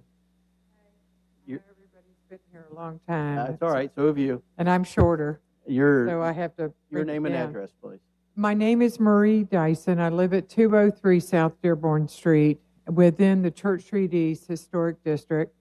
And I'm the president of the Neighborhood Association. The icebox that we're talking about is within the historic district.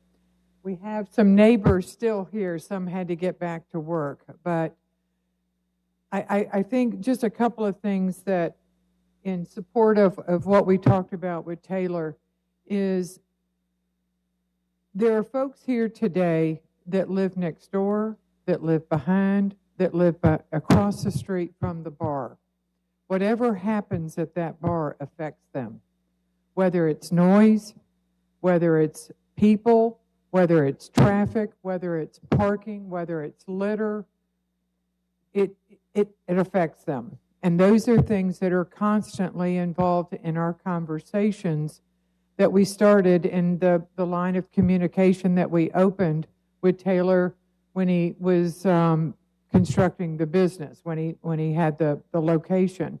How to be a good neighbor, how to do this to where it's minimal impact upon the neighborhood and the quality of life for the neighbors. We have continued to have those conversations with Taylor, with the management at the bar, with the police department that has to patrol the area. But it is an ongoing thing. And I just want to state that we are still committed to having those conversations because it's an awkward area for a bar in the middle of a residential neighborhood that these people had not experienced before. So in light of that, that is important information, and that's an important commitment from all of us in the neighborhood to stay true to that.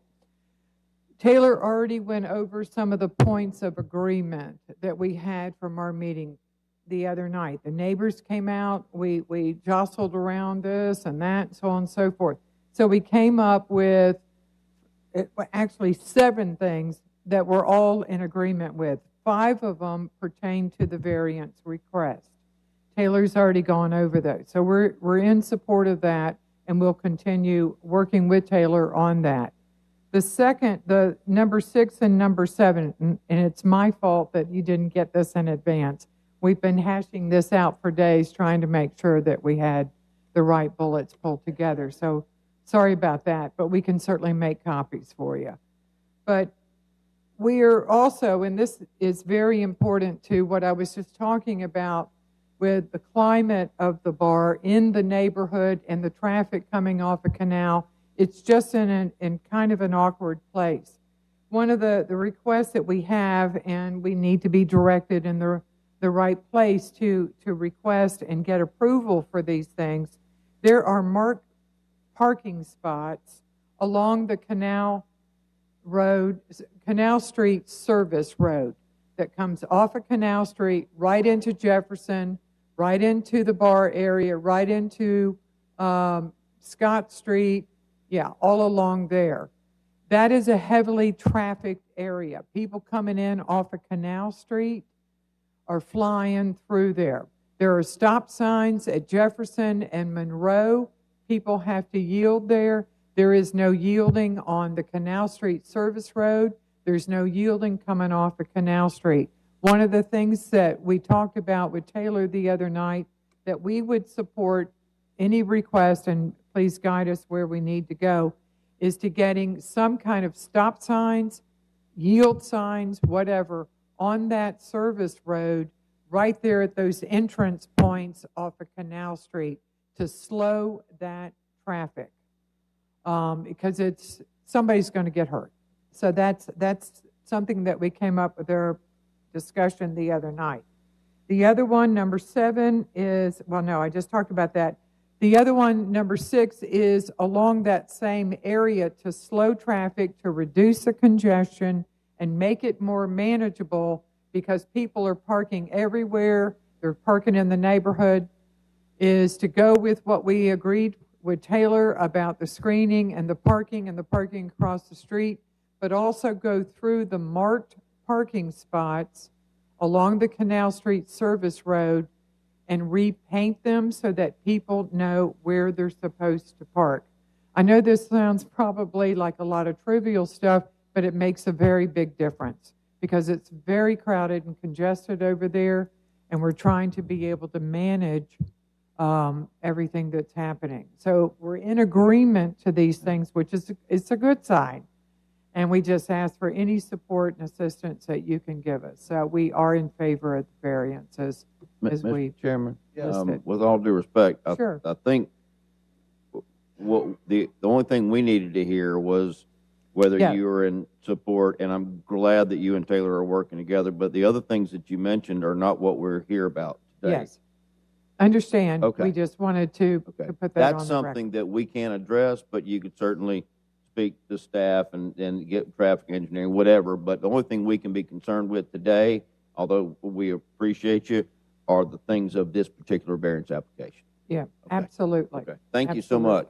Mr. Chairman, Oh, yeah. Yes. Ma'am, those last 2 items that Yes. you mentioned, those would go through the traffic engineering department Okay. for street signs, stop signs, and then painting of the parking spaces along the Canal Street service road. Those would go through the traffic engineering department. Okay. And you get in touch with Jennifer White. She's the director. Jennifer. White. Okay. Yes, ma'am. Thank you. Hey, y'all, thank you very Any much. other questions or comments? Ms. Tyson? Okay. Thank you.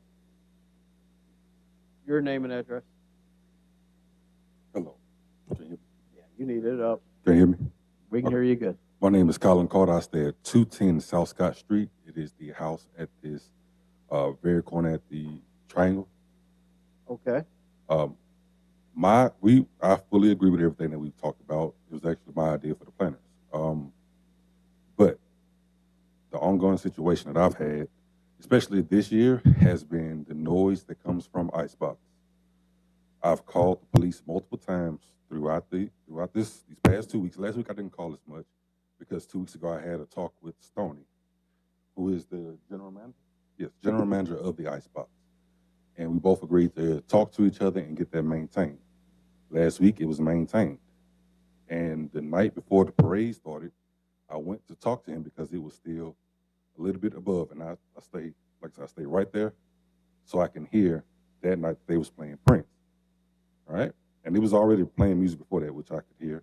But at that point, it was 10:30, roughly. So I go across the street and I talk to him, and I ask him to turn it down. I noticed he was a little bit upset about it, but I didn't put too much bigger of a deal into it. But I did tell him whichever station that was playing Prince was the one that needed to be turned down just a little bit. Not to turn it off, just to turn it down to maintain. As I walked back to my yard, which they have a 5-foot fence on that side and a 12-foot to the back that is between my house and their property, I saw him come out of the back door, all right? But as I was looking over there, I noticed that there was some trash in my yard, so I went to go pick it up. And as I picked it up, I heard him bang on the fence and talking to 2 other gentlemen. I'm assuming which was the DJ and either a friend or employee. The conversation started up as, I'm tired of dealing with him and his noise complaint. And I also agree, I'm tired of dealing with the noise complaint as well, especially seeing how I've called the police and they've told me to turn on a fan or play something on TV to go to sleep with. That's what I've been told at 11 o'clock at night when I have to go to work in the morning, right? Also, while I was standing there, I also overheard one of the third gentleman, he says, I was getting ready to stab him. And if it's the gentleman who I believe it was, he was actually behind me while I was talking to Stoney about turning the music down. I can't go and talk to you peacefully if I hear you threatening me when you don't know I'm there. That's not a safe environment for to be in. I understand I'm large, but I also have a heart condition. I was born with a heart condition. I'll take blood thinners. Even if I get like this scratch right here, I bled for hours off this little scratch. And if I'm in danger, how can I go and talk to somebody about keeping it peaceful? That's really all I wanted to do, is just keep it peaceful. So I came to ask you, what can I do to keep that from going on? Because at this point, like I said, police don't do anything. I've talked to multiple cops. I actually have a buddy who's a cop. He told me that they don't have noise decimals to even read what's going on. And other cops tell me that they do have it. So I'm confused as to what's going on. And they tell me when I go over there that it's below 50 decibels. But that's only the first half of the noise ordinance. The noise ordinance also states heard within 25 feet of more, clearly.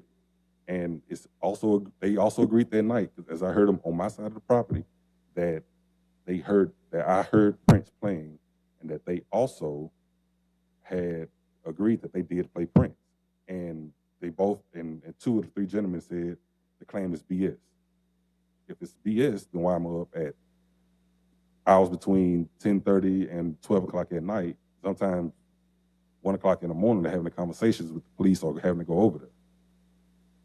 So that's my question. What do I need to do? Okay, well, we'll start with there's a noise ordinance, correct? Yes, sir. And as the gentleman kind of somewhat insinuated, it's enforced by the police department. Okay, what are the hours that are set for this facility? I cannot. 10 to 6. I'm going to probably end up asking the applicant. Since it's not part of the zoning, I can't answer that. Okay, and it may not necessarily be. Okay. Any other questions for the neighbor? Okay, thank you. I think we'll still look into this a little bit more. All right. Anyone else in support or opposition to this application? All right. You want to respond to the concerns and then the comments that Dyson? Yeah, thank you. So first to noise. We have had, the police called on us for sure for noise complaints. I've worked with my GM about that. In a recent planning commission approval, we did agree as part of the negotiation to extend our size to take all amplified music, turn off all amplified music from the outside after 10 p.m. We do have a decimal reader that, my GM has told me multiple times he'll go to the back fence on the property line being discussed and check. We've always, to my knowledge, been in compliance when the cops have been called. They have come and said, yes, there's audible noise across the fence line, but it's not to the point that is outside of the noise ordinances. I know that's just a rule in a book. We, again, are trying to be the best neighbors we can. Majority of nights, we do not have a crowd or loud noise. But there are, some nights I know, especially obviously we're in Mardi Gras season, we're on the parade route. So I imagine there's certainly some nights that our neighbors can hear some noise.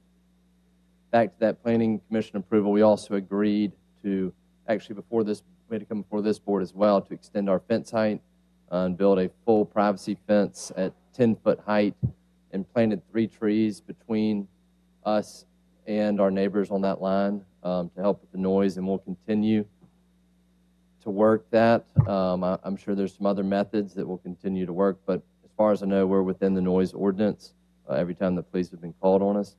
And I couldn't understand Colin's whole comments, but it sounded like there was mention of some sort of threat, but he has my cell phone number, and hopefully we'll follow up and figure out what's going on with that. And then I'd like to speak back to Ms. Dyson, one comment she made that Mr. Metcalf said was something that wasn't before you regarding the parking spaces on the right-of-way on Canal Street on the south side. I believe those were painted on that area of the road previously when Paint Blue Brewery was moving into that first Ice House building as some sort of negotiation with the neighbors to to rectify parking and help promote parking in that whole area, which is not in front of anyone's house. And just so you all understand what we're talking about there, those lines have faded, and I can certainly send some messages to right-of-way and engineering, but those are the parking spots she was referencing there.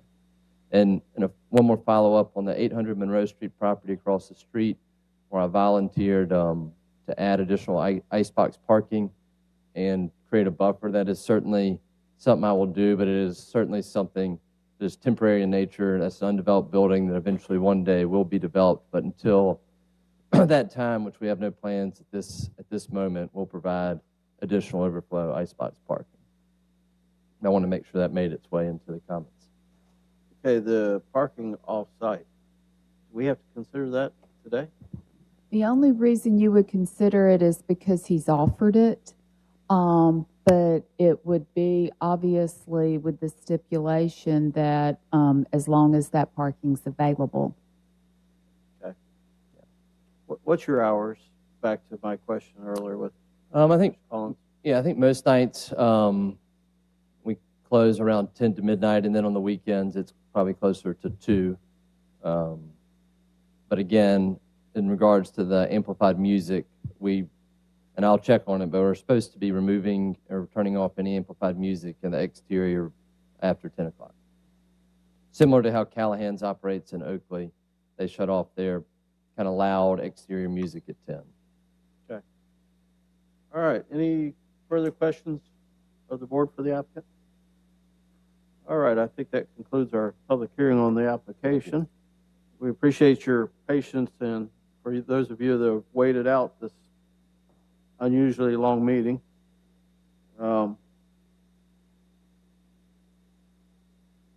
It sounds as if the applicant has made good faith effort to meet with the neighbors and try to address concerns, and has written conditions that they've agreed upon. Unless the board needs to actually hear every one of them, I would say that if they were to make a motion to approve that, make it conditional to those, I guess, agreements, or the agreement that they've made to the. Do you mind if I summarize real quickly? Yeah, please. Okay. 1, 3-foot planters with palms or evergreen plants 3 feet in height on centers as required. Plant Hollywood or boxwoods in a bed within the grassy point of the western edge to create a screen and deter vehicles from entering and exiting here. The trees along Canal Street, which he's already done.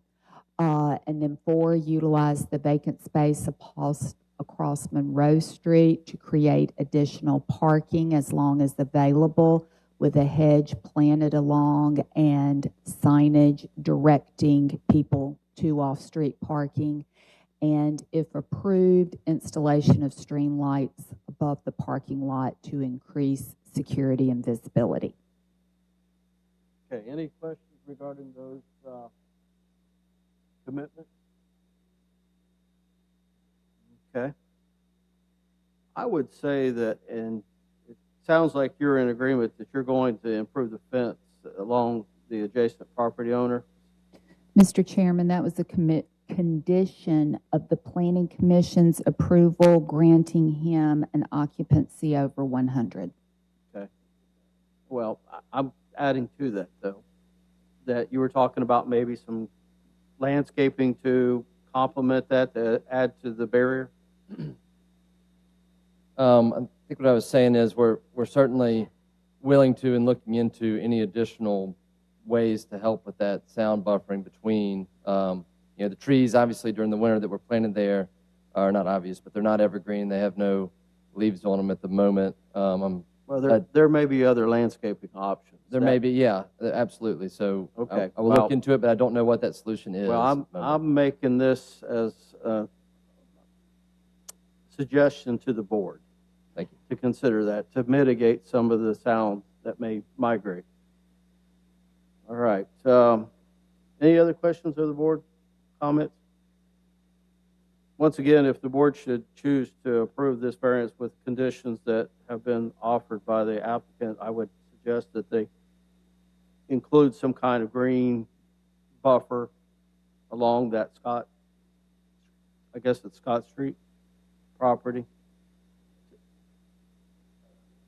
Okay, any other comments? All right, Chair, entertain a motion. All right, Chair will make a motion to approve subject to the applicant's agreed upon conditions with the adjoining neighborhoods, and that it includes maybe a provision that a green buffer be installed along that property as mentioned on Scott Street to enhance the sound buffer and compliance with all other city codes and ordinances. I think that's in line with the conditions of this board. Second. Have a second? All those in favor of the motion say aye. Aye. Aye. Anyone opposed? Okay, motion carries. All right. We are on application 4, 6493, 2710, regarding 1395 North University Boulevard.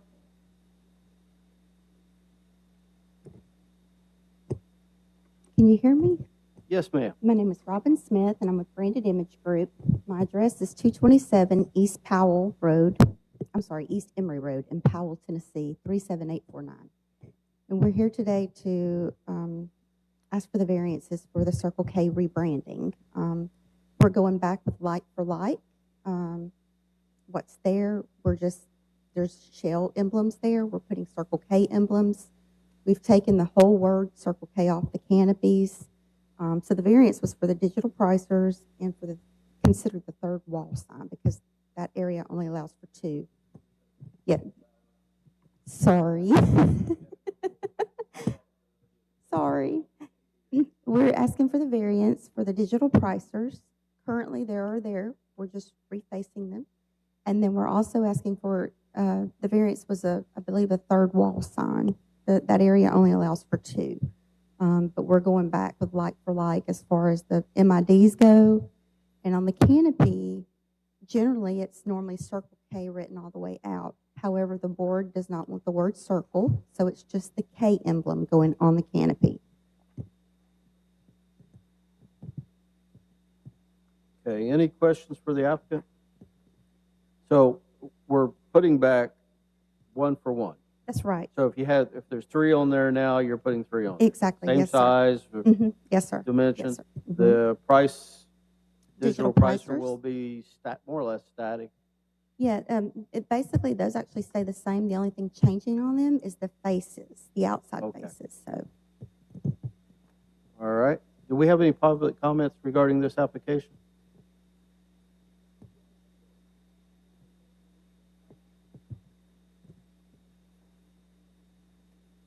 Right. Okay. Any questions of the board for the applicant?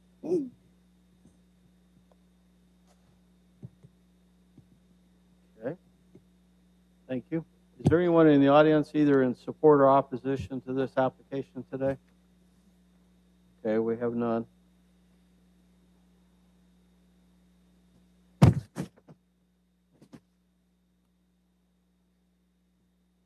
All right.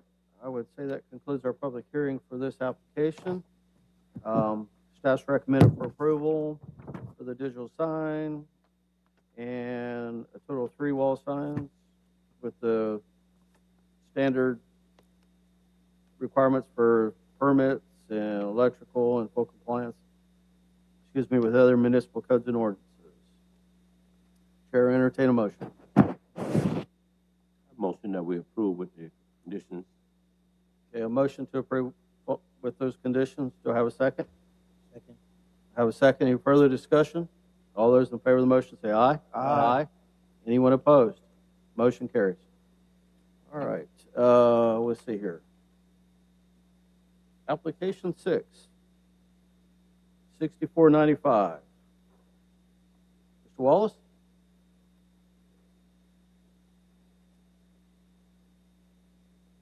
Your name and address for the record, sir. Tamon Wallace. You can pull the mic up. You're going to be one of those that needs it up. Tamon Wallace. And that's 567 Learmore Court. This is for parking variance at 962 Dr. Martin Luther King Avenue. Okay, have you seen the staff's recommendation? Yes. And are you in agreement with those conditions? Yes. Okay. Any questions of the board for the applicant?